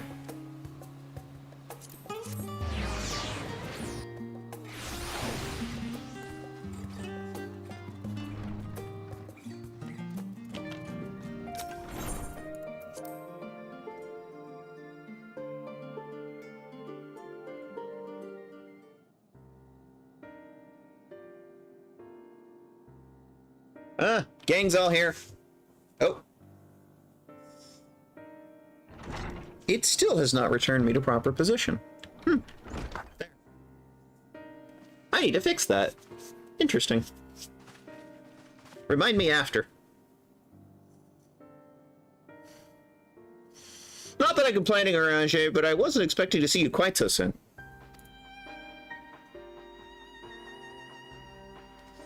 Nor I thee. In extolling the virtues of Atheris, I did inadvertently awaken the Loperites' desire to avert our stire's demise. Well, that's good. That's our primary job here. Our primary focus. Crowd tells us you have attained new knowledge that may aid our ongoing efforts. Oh god, do I have a story to tell you. I've news regard... to share regarding the study of the ethereal sea, but your findings are certain to be of greater interest, so I would hear them first. To what revelations did Heidelin's Elpis flower lead? I went back in time. 10,000 years. I witnessed the original creation of Heidelin. And I know what's threatening us. Or rather, who? Horrible little blue-winged girl.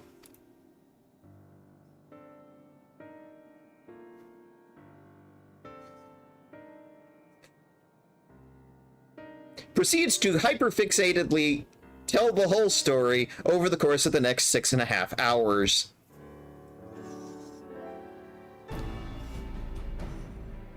Afterwards, then this dynamis is what drives the final days. If it and Akasha are one and the same, this all but proves Midana's theory. Yes, I believe she is correct. 10,000 years will give you such a crick in the neck.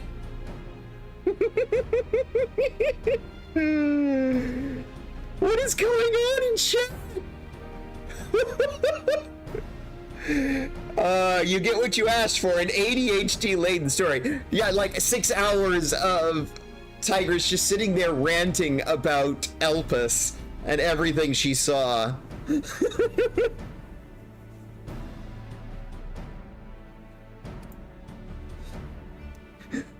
Were an entity, through sheer force of emotion, to channel this vast, dormant reservoir into a raging river, it might surpass that of ether.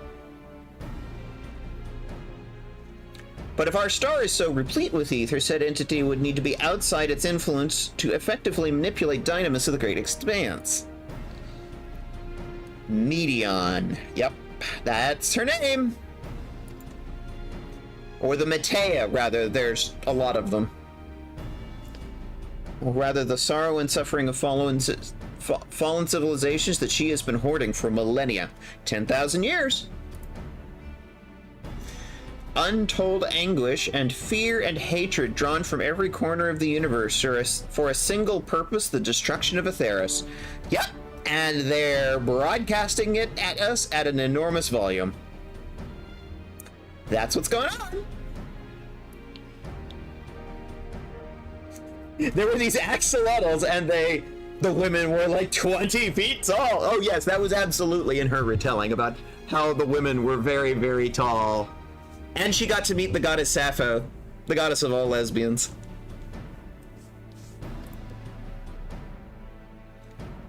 Then our foe is no longer some unknowable calamity. Yes, we have a villain, as Emmett Selk put it. We have but one aim, to defeat Meteon. Yeah, that's, there's some logistical problems. You make it sound so simple, but you're not wrong. Vanquish Meteon and deliver the world from the final days, but to even attempt it, there are 2 conditions. 1, we have to know where she is. Before Meteon escaped, an enchantment was placed on her by Vana, the woman who would become Heidelin. Correct. That's what I said. The implications of temporal magics are not entirely understood, and so we cannot assume that our Heidelin and Vana you met in Alpus are one and the same. Nevertheless, due to her intrinsic qualities as an all-powerful being, I'd wager Heidelin possesses the knowledge we see. She's not all-powerful. That's the problem. You keep referring to her as all-powerful. She's not. In fact, she's at her weakest point as she's been in 10,000 years. So calling her all-powerful is actually completely inaccurate. Whether she would share that knowledge with us, however, remains to be seen. I'm pretty sure she would share it with me, but that means we need to get to her to ask her. And, well, that's a problem. After all, she intends for us to flee Atheros, not to stay. I don't think so. Because when I talked to her at the dinner table, she said that her first plan would be to find a way to stop the Doom and that fleeing is a secondary plan. We talked to her about this. We discussed it at the dinner table.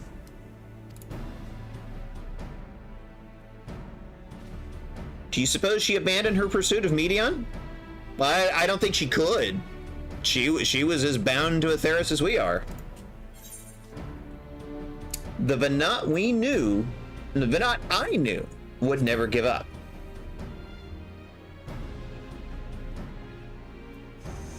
That's my impression too. Otherwise, she wouldn't have used me as a conduit for her will or provided clues such as the Elpis flower. I believe she has been waiting.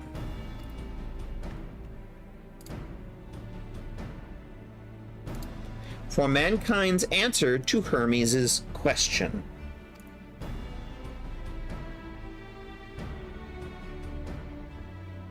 So what's the second condition?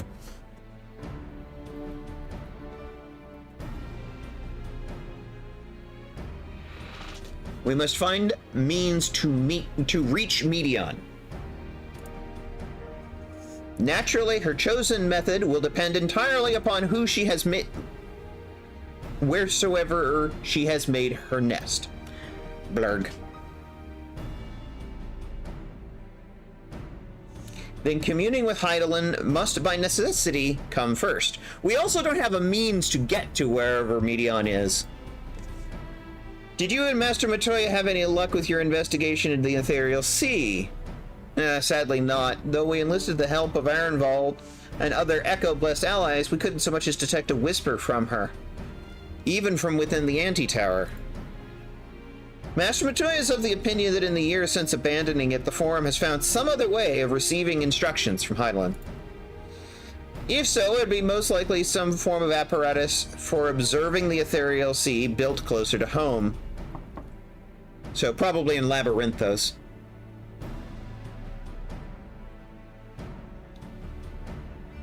Sorry to interrupt, but we've just received word from the Forum. Your presence is required at the Rostra, where they intend to discuss the Great Exodus. Okay, good. Then Father was able to persuade them.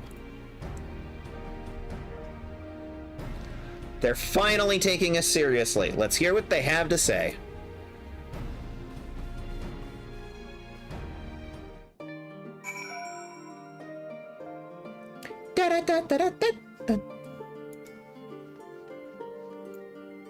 Y'all coming? Whatever, I'll go.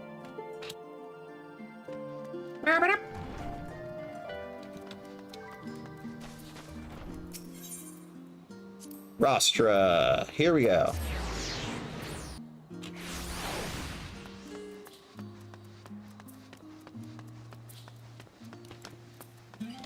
Hello, schmuck. Forum is in session, and as such, the Rostra is closed to visitors.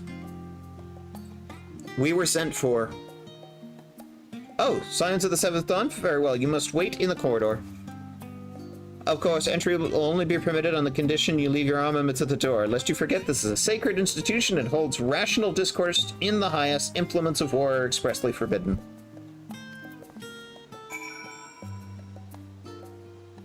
Does it look like I carry a weapon in this dress? This dress is goddamn fine. I'm watching you.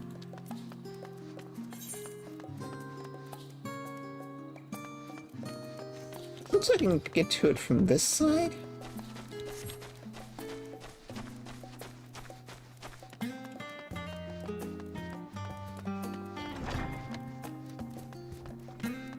Yes, this way.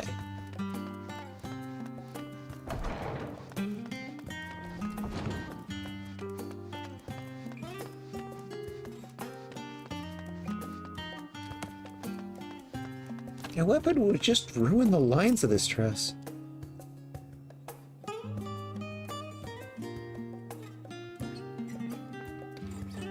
What are the glasses hanging on? She has no ears there.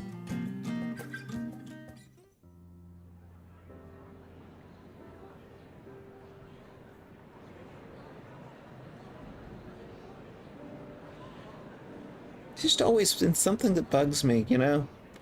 For characters whose ears are not in the normal place, what do the glasses sit on?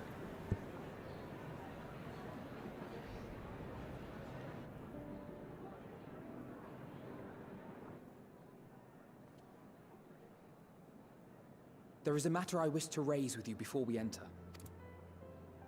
We are here to listen and to learn. But if the Forum's plans are more or less what I expect, then I should like to make a proposal that will serve our ends. By your leave, of course.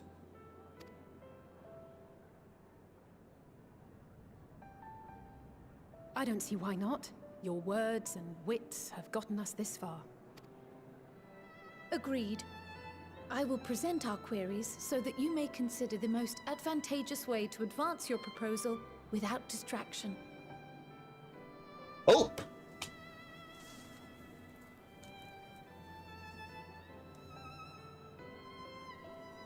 What are you referring to there, Cat and Buzz?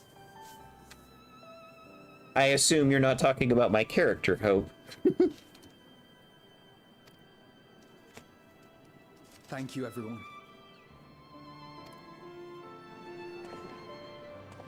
If I may have your attention, the ad hoc session will now commence. The purpose of today's assembly is to brief the Scions of the Seventh Dawn at their request on the Great Exodus. You may enter.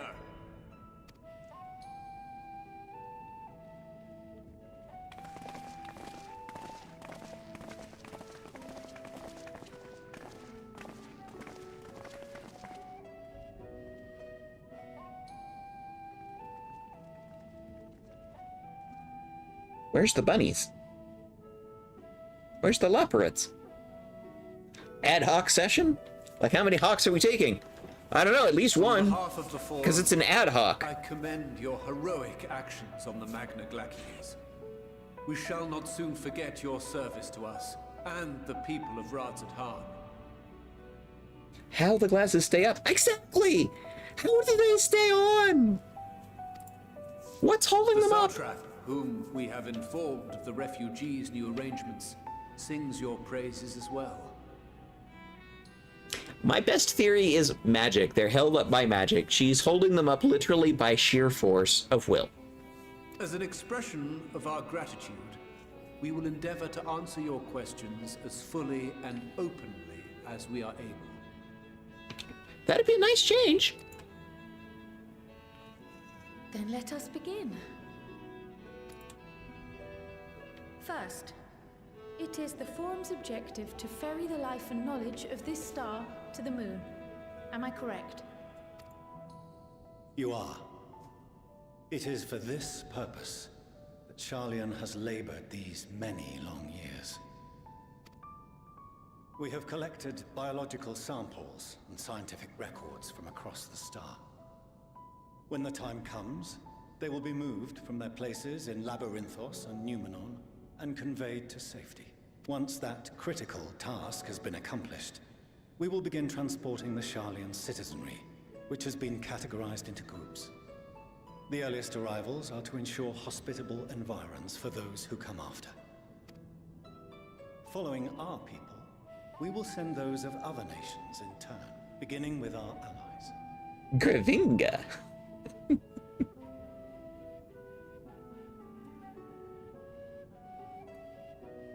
Like, she may be an Eorzean hero, but she's also a scholar and a healer. It's like, she got here not by any mistake. It's like, she knows what she's doing. There's some intellect behind those glasses.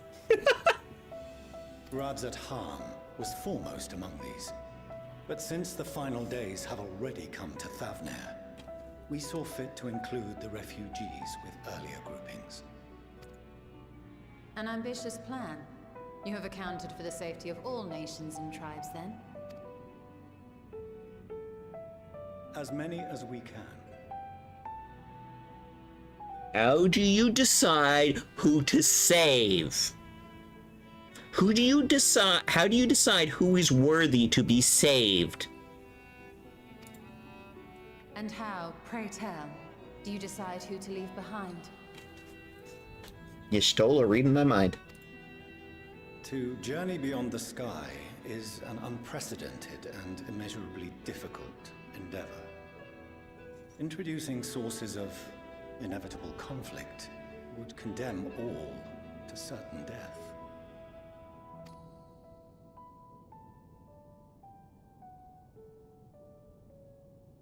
Questions as to the validity of that approach aside,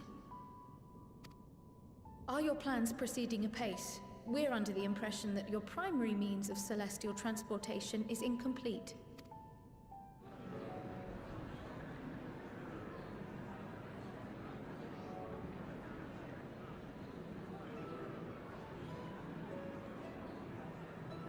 If only in that it does not meet our optimal parameters, that is correct. Otherwise, you wouldn't have been trying to use the teleporter in Garlemald with fucking refugees. You would be taking whatever the thing is you're building, but you're not. This Ark, as some have taken to calling it, is fully operational and could be launched even today. However, the final days have progressed more quickly than we anticipated. At present, the ship is incapable of attaining speeds sufficient to meet our evacuation targets. Should we put the vessel into service, as it is now, we will be unable to travel to the moon and back quickly enough to complete the necessary number of trips. Precious lives and knowledge will be lost. Is there anything to be done?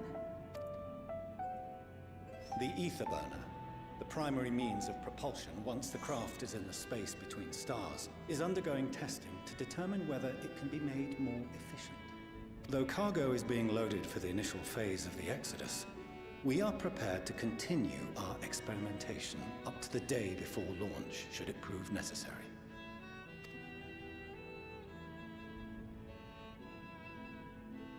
What if the Scions were to solve your problem?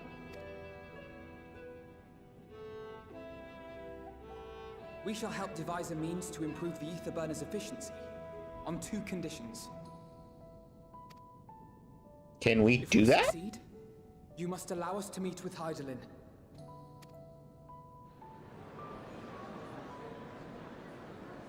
"'Twas simple enough to deduce. You have a Concord, and so you would never have abandoned the Anti-Tower had you no other means of communication. One far more convenient, I suspect.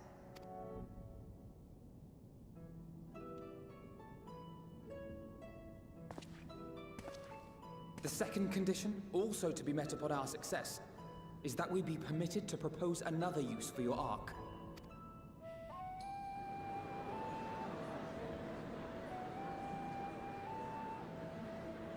We would be at liberty to refuse this proposal. Of course. If we cannot prove its merit to the 99 here, who are we to stake on it the lives of all peoples of this star?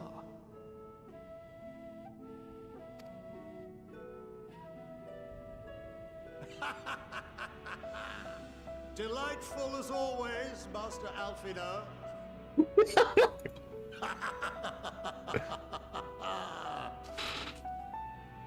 Oh, we couldn't have asked for a finer plan. Allow us to solve this complex engineering problem of which we were entirely unaware until moments ago. What could possibly go wrong? The satire writes itself. I mean, he has a point.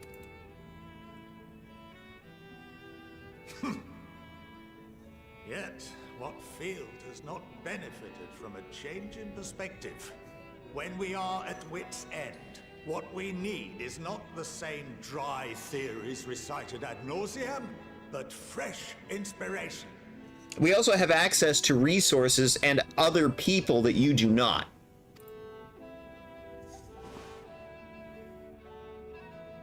I, for one, have faith in my erstwhile students to provide it, and I find their terms to be perfectly acceptable.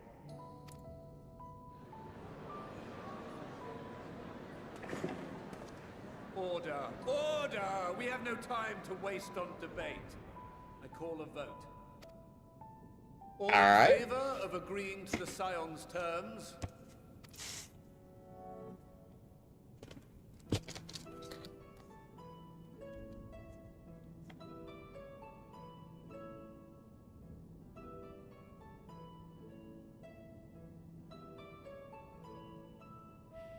That looks kind of unanimous.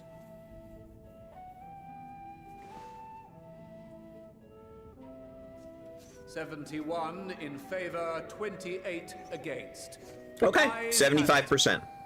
That's good enough. Fortuneau, as the architect of this project, you are the best candidate to show them its current state. And bear in mind that regardless of your personal misgivings, this is the will of the Forum. Ooh, hot damn. Aggressive. Very well. I call this session to a close. Return to your tasks with urgency. The final days wait for none. True that.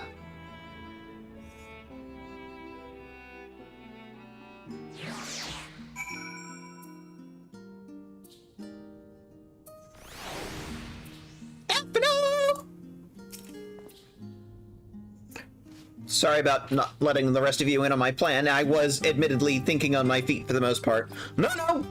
I think you did a good job. But since we require both a means of communicating with Hydaelyn and reaching Medion, in the spur of the moment, I saw involving ourselves with the completion of the Ark as a way towards completing both objectives simultaneously. However, we must first keep our end of the bargain by solving the problem of the Aether burning. I'd like to think that it is not a challenge beyond our combined expertise, or at least the expertise of our extended circle of associates. I mean, talk to the Space Bunnies, I'm pretty sure they know a few things. It might behoove us to learn how the Aether burner actually works before we attempt to improve it, though.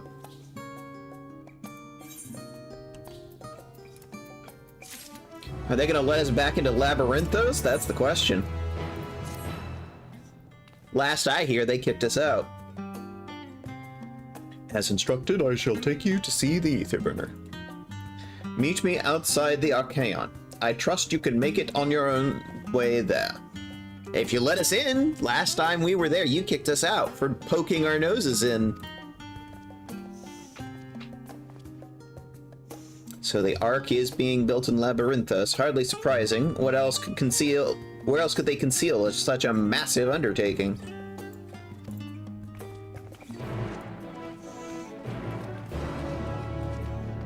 I mean, it's pretty much the only other location in Sharlayan that we can get access to, so... I'm pretty sure they don't have an underwater volcano fortress. Oh, wait. That's Labyrinthos.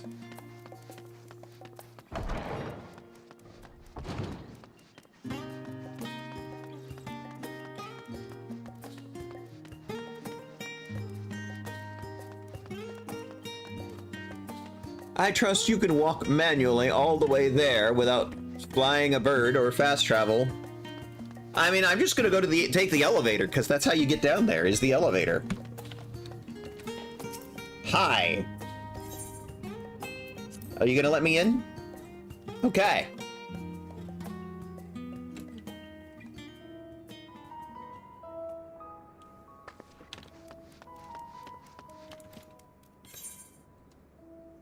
It's been a while since we've been here. Looks like they're over at the Archaeon. I could pull out the dyke bike and head there directly, but I'm gonna cheat. Because I don't care.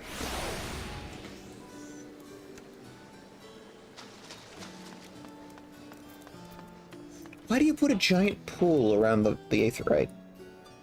Gets my feet wet every time. Have you seen these shoes? Our destination lies in the lower levels. Are you going to let us through? You locked us out last time. The Forum, in its wisdom, has granted you access to the Archaeon's lift. Step inside and have Ophaline take you to the medial circuit. Okay then. Progress.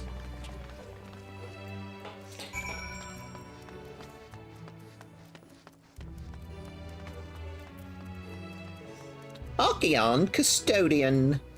Piss off. Ophaline. Hi.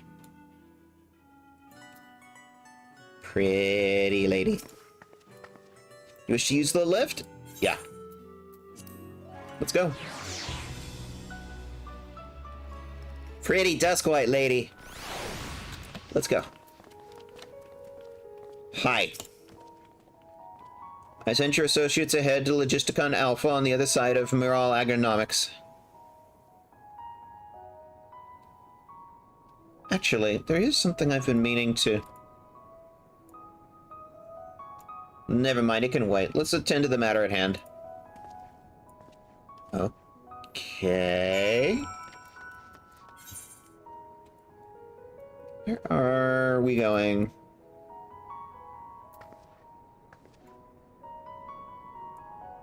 Ah, got it. It's past the farming area. Which is where we left off last time.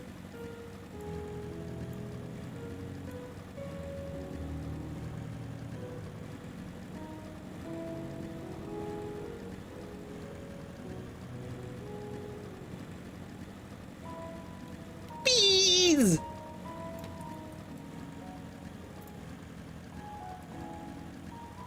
Evil tomatoes.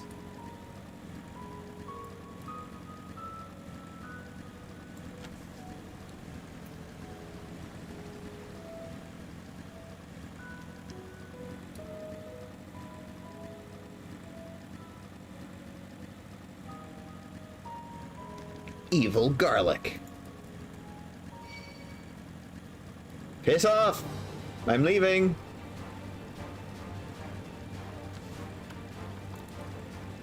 Piss off! I'm leaving.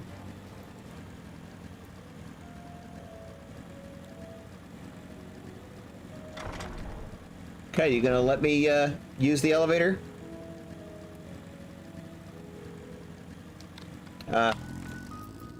Crew's all here.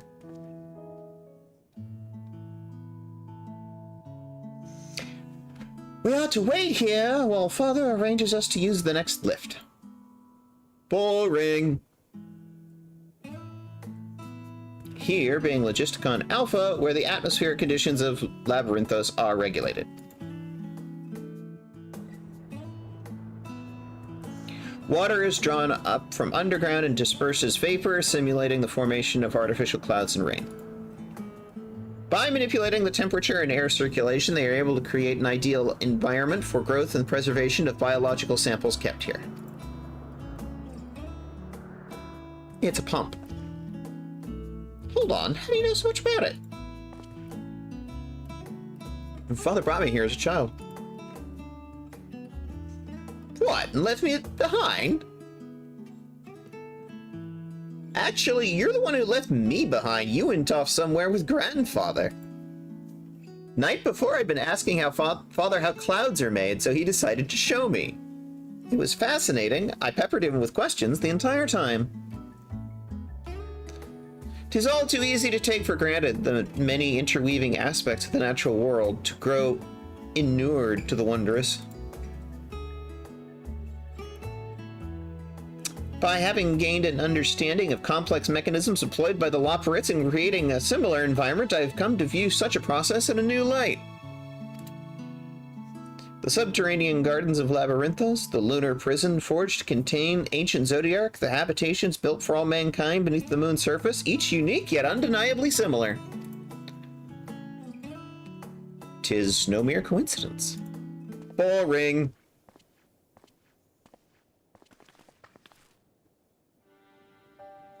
Ever since Hydaelyn unfolded to us the grim fate that awaits Atheros, every essential resource we could spare has been delivered to Labyrinthos in preparation for the Great Exodus.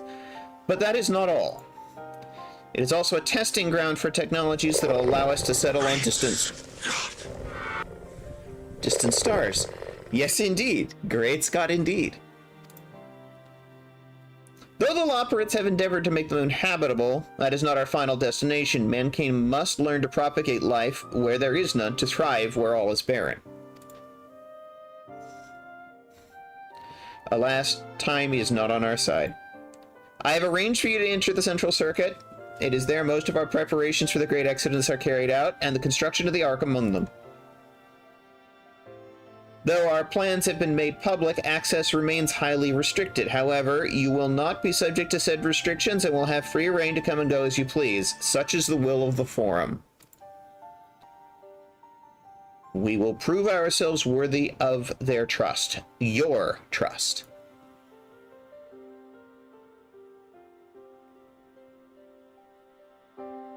Then let us proceed.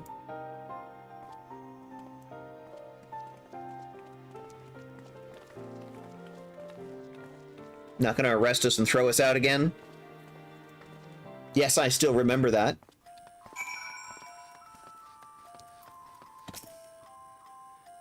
By decree of the Forum, you are permitted to use the lift. Well, all right then.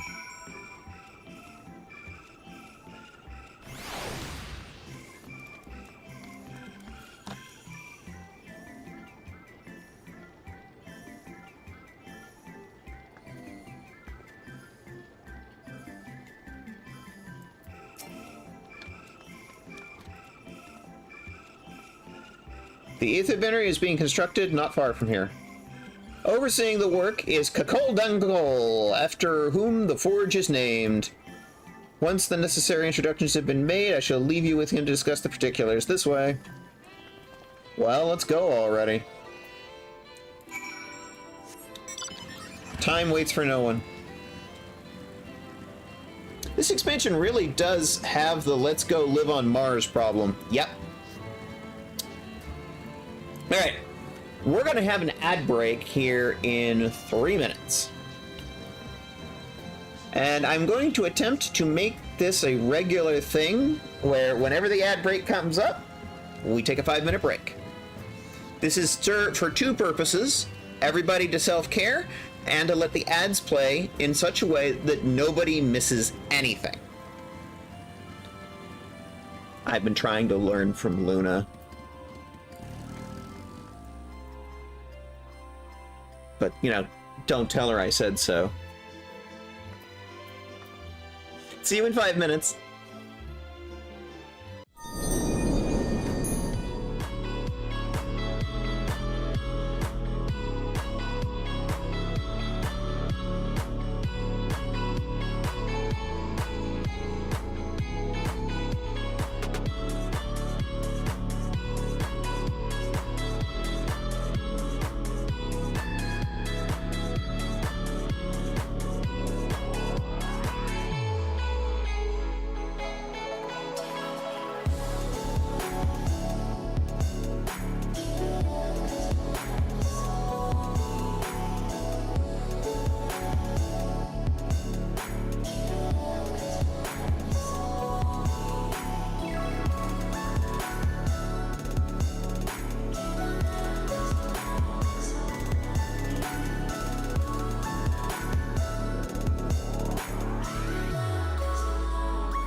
We are now off to...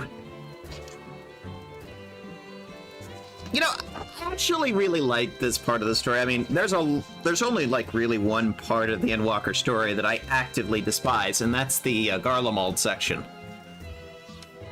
Sounds rough, buddy? What? What's this in reference to?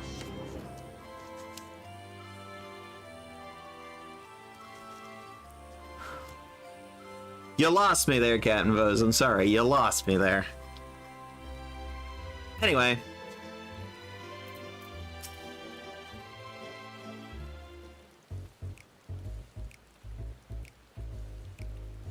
I could swap them out. No, been there, done that.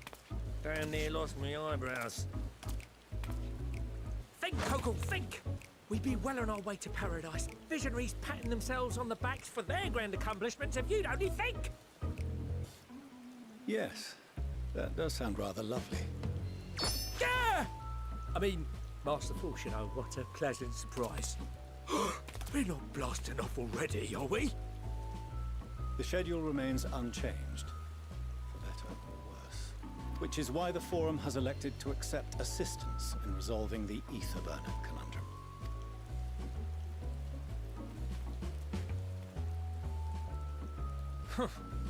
Not seen you lot down here before. We tried. They kicked us out. There are Archons, Oh. remember, but engineering is not their expertise. Nevertheless, the Forum concedes the slim possibility that they may have insights to offer. If not, you are at liberty to return them to the surface, by whatever means you see fit. I assure you that won't be necessary. Now, about your troubles with the Etherburner. Aye, aye, I'll walk you through it. Suppose I could do with a change of pace. As the name ought to tell you, the ether burner burns ether, ambient or otherwise, and transforms it into motive force. Think of it like a giant bomb that never stops exploding.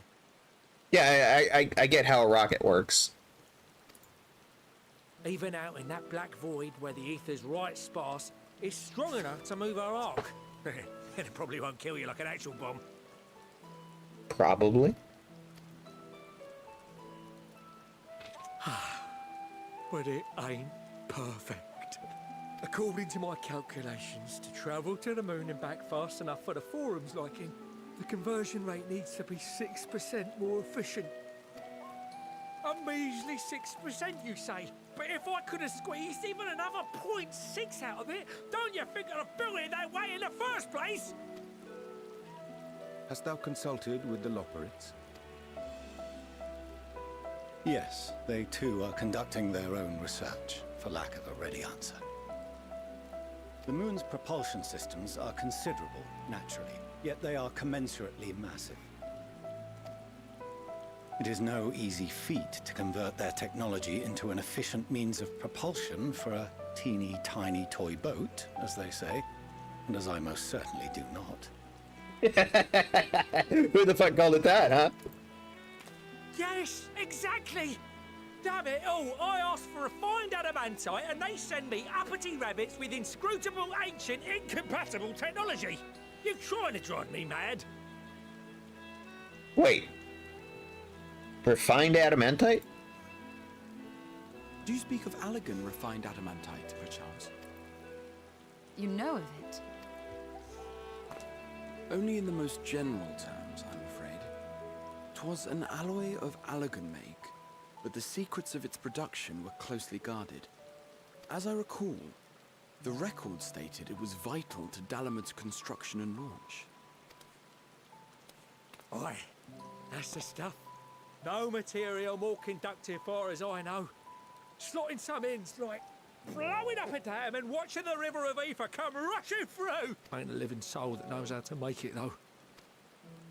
We were fortunate enough to salvage some for the ether, just a wee bit, mind, from a chunk of Dalamud that came hurtling into the Northern Empty during the calamity. That's right. Nobody actually knows who Graha is. That's very possible, Pyro Style. They seem to recycle their voice actors quite a bit. With more? Well, that extra 6% efficiency would be child's play. It's a crying shame that we've no other sources. About that... Surely the many shards of Dalamud scattered throughout Eorzea would suffice. Why not get the refined adamantite from them? Because you cut off relations with Eorzea. I'd believe you me, but only a few specialised pieces would have had any in them to begin with. Drive calls from Ragnarok-class internment hulks. Those are the prize bits we'd really need. We're making references to ARR and 1.0. According to the Gleaners, getting to them means delving deep into the shards. And the defences are still very operational and very eager to blow them up. It's rough going in there, even for the cream. Not sure they'd make it out alive.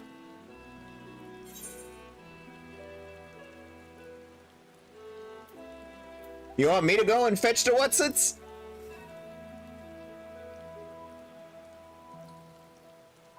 That may be for the best, though you doubtless find the task too dull for your liking. Oh, absolutely, but that's never stopped y'all from asking me before. There are multiple internment hulks in Eorzea alone, so handling this ourselves may not be the most efficient option. Rather, if we could salvage adamantite from the shards simultaneously... Thancred, is the link shell we established before you went to Garlemald still active? Of course. The floor is yours. Yeah, now we're talking.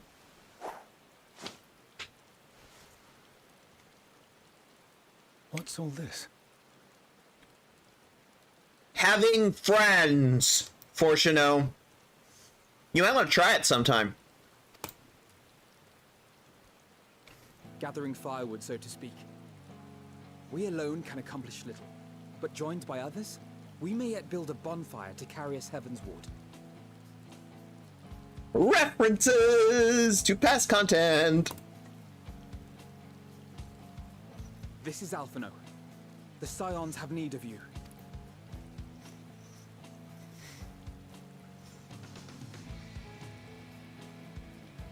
Understood. I will contact the Lord Commander and dispatch our finest at once. My sisters are somewhat preoccupied with the final days, so I will lead the 12-wood expedition myself. Arinsena? Are you aware of any other sources of refined adamantite? Logically, such an invaluable alloy would have been utilized solely where absolutely necessary, in components intended to conduct or collect surpassing amounts of ether. Any extant instrumentation or devices would have likely found their way into the hands of etherologists or enthusiasts.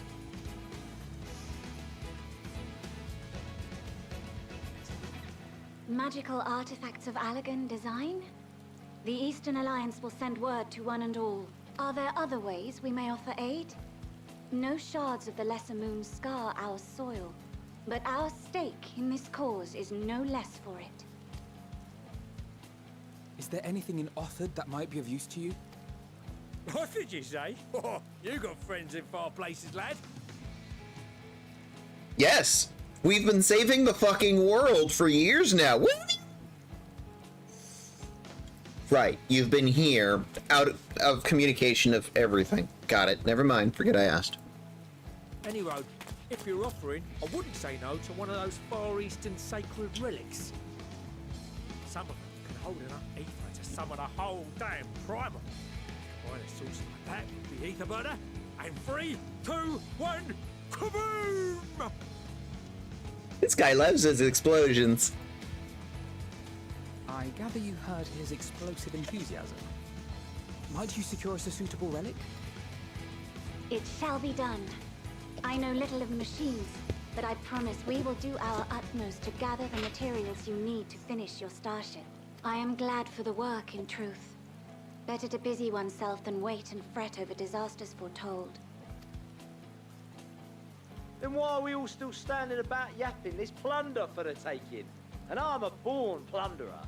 Good thing we know pirates. I'll be an old Charlian before you know it. Start mixing the grog. I'm certain that can be arranged. Thank you all, and do be careful. Just like that. Aye, just like that. Our refined adamantite is on its way. Now let us consider our next steps, shall we? There's yet much to be done.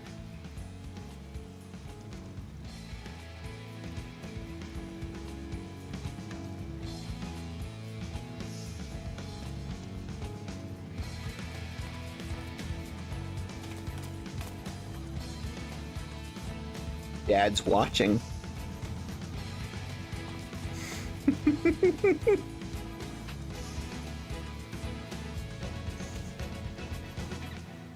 You ever thought about making friends? It's handy. Is it still raining? At times like this, I'm reminded how famous, or infamous, Alphino has become. Who'd have thought he could achieve so much with a single link pearl conversation? As we're expecting rather a lot of visitors in the future, I'd best return to the surface and inform the relevant parties. Yeah, if you could, like, arrange for their arrival, that would be good. Also, I have a contact of my own that might be worth a try. Coidenhoit. Oh, and who might that be? Cryo laughs. That's for me to know and you to find out. On that note, I leave matters here in your capable hands. Best of luck! Everybody's being all secretive and shit. Cutscene!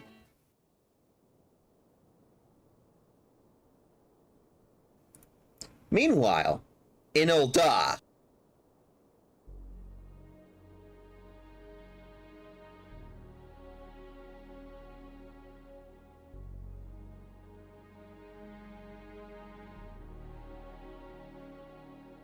Our course of action is clear.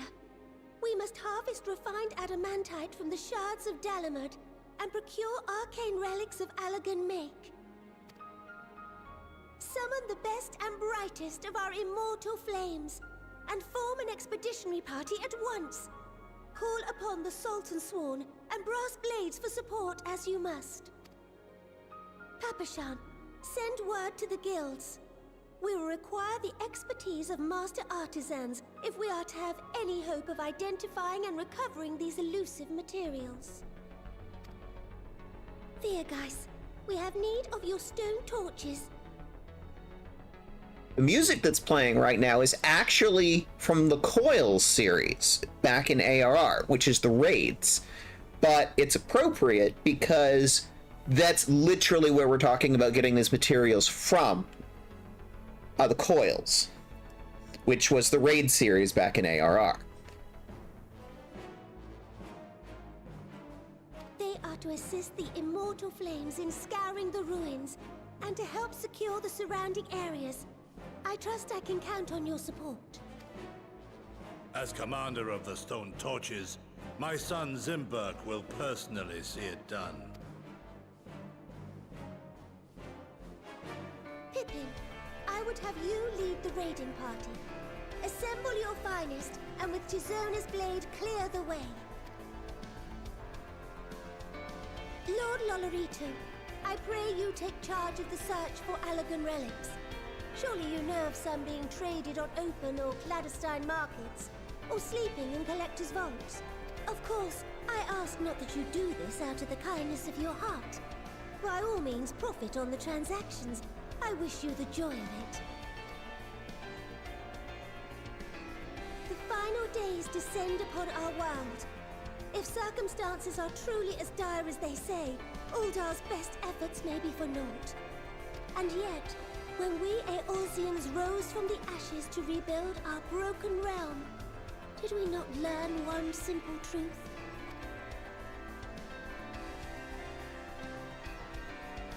That That which seems all but impossible to overcome alone may yet be possible if we stand together.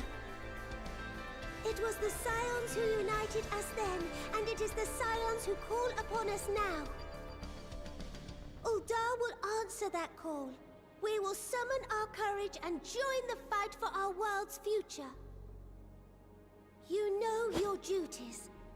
I, Nanamo Ulnamo, 17th in the line of Ul, bid you good luck and Godspeed.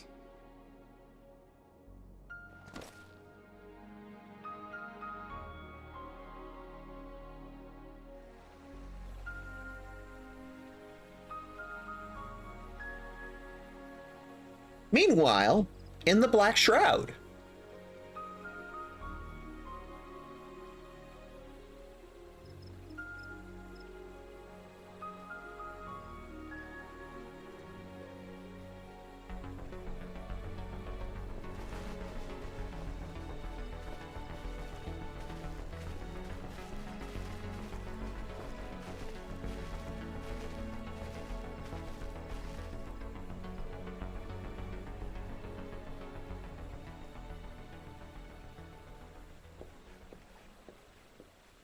We fielded a goodly number, but our ranks are heavy with healers, and an abundance of restorative magics will be of little help in destroying Dalamud's defenses. Still, it has ever been thus with Gridania.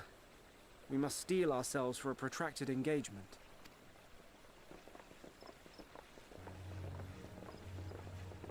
In that case, might I suggest taking us along?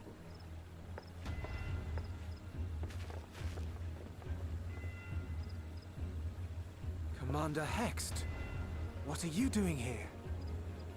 None of the shards in Girabania are big enough to hold an internment hulk. So we said to ourselves, why not lend our neighbors a hand? We thought you might be short on people with a talent for breaking things. While it pains me to admit it, you are right. Our deficiencies so plain to see.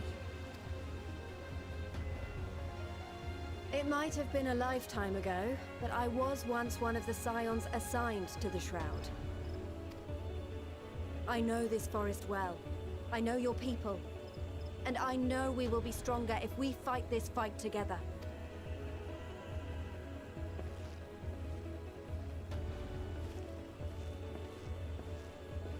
Then I will impose upon you with a clear conscience.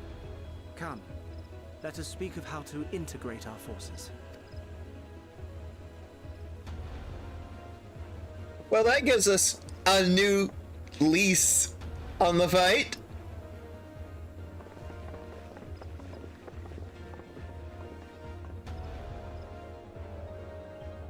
I won't let it all be for nothing. I promise you, Papalimo.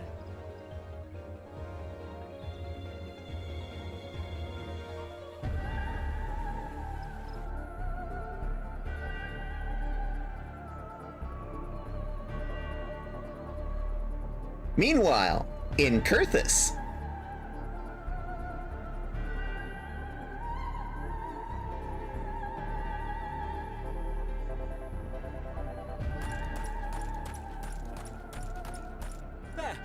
There you are! We've no time to waste, brother. Everyone has already... Visiting the grave of a dear friend of ours.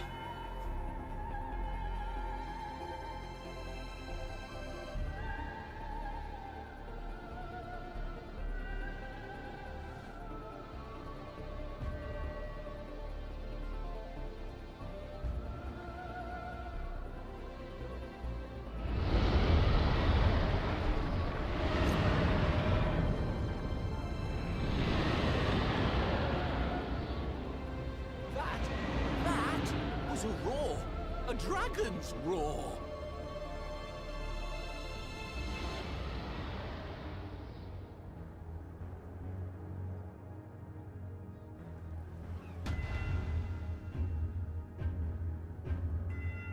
Meanwhile, a world away in the Ruby Sea, in Offard.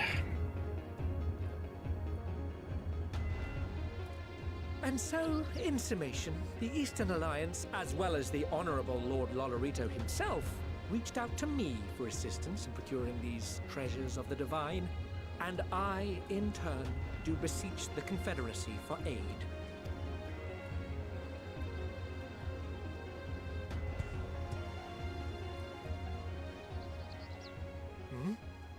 Is that... Hancock? What a surprise this is. And a fortuitous one at that. I have a favor to ask, you see.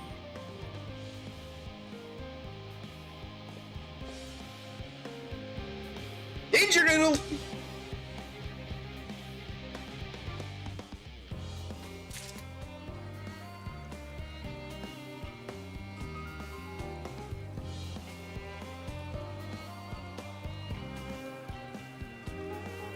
Okay, so we've got a lot of pieces on the board, got a lot of pieces moving. Now, we're gonna come back to this a little later, but unfortunately, I have a hard, deadline today that I need to raid out for tonight. So, let's see who's about, and we will come back to this next time.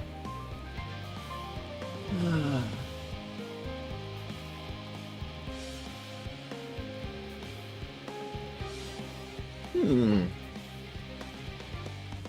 think it's time we meet somebody new. However, this time I'm not leaving you in the hands of somebody that I know has been on for a while and could raid out at any moment. Or at least I'm going to try. If they raid out immediately, it's like, what can you do? But she hasn't been up this long. And she's somebody I know. So, if everyone could please drop a raid message and give my best to a friend of mine, someone that I really like, fellow trans friend.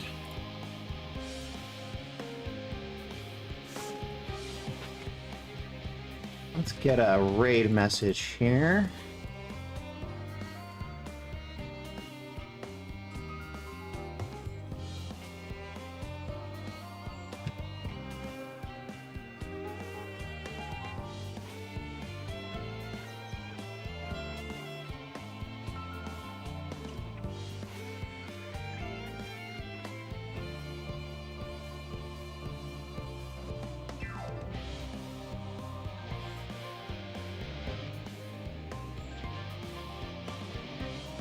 Alright, there we go. Give her my best.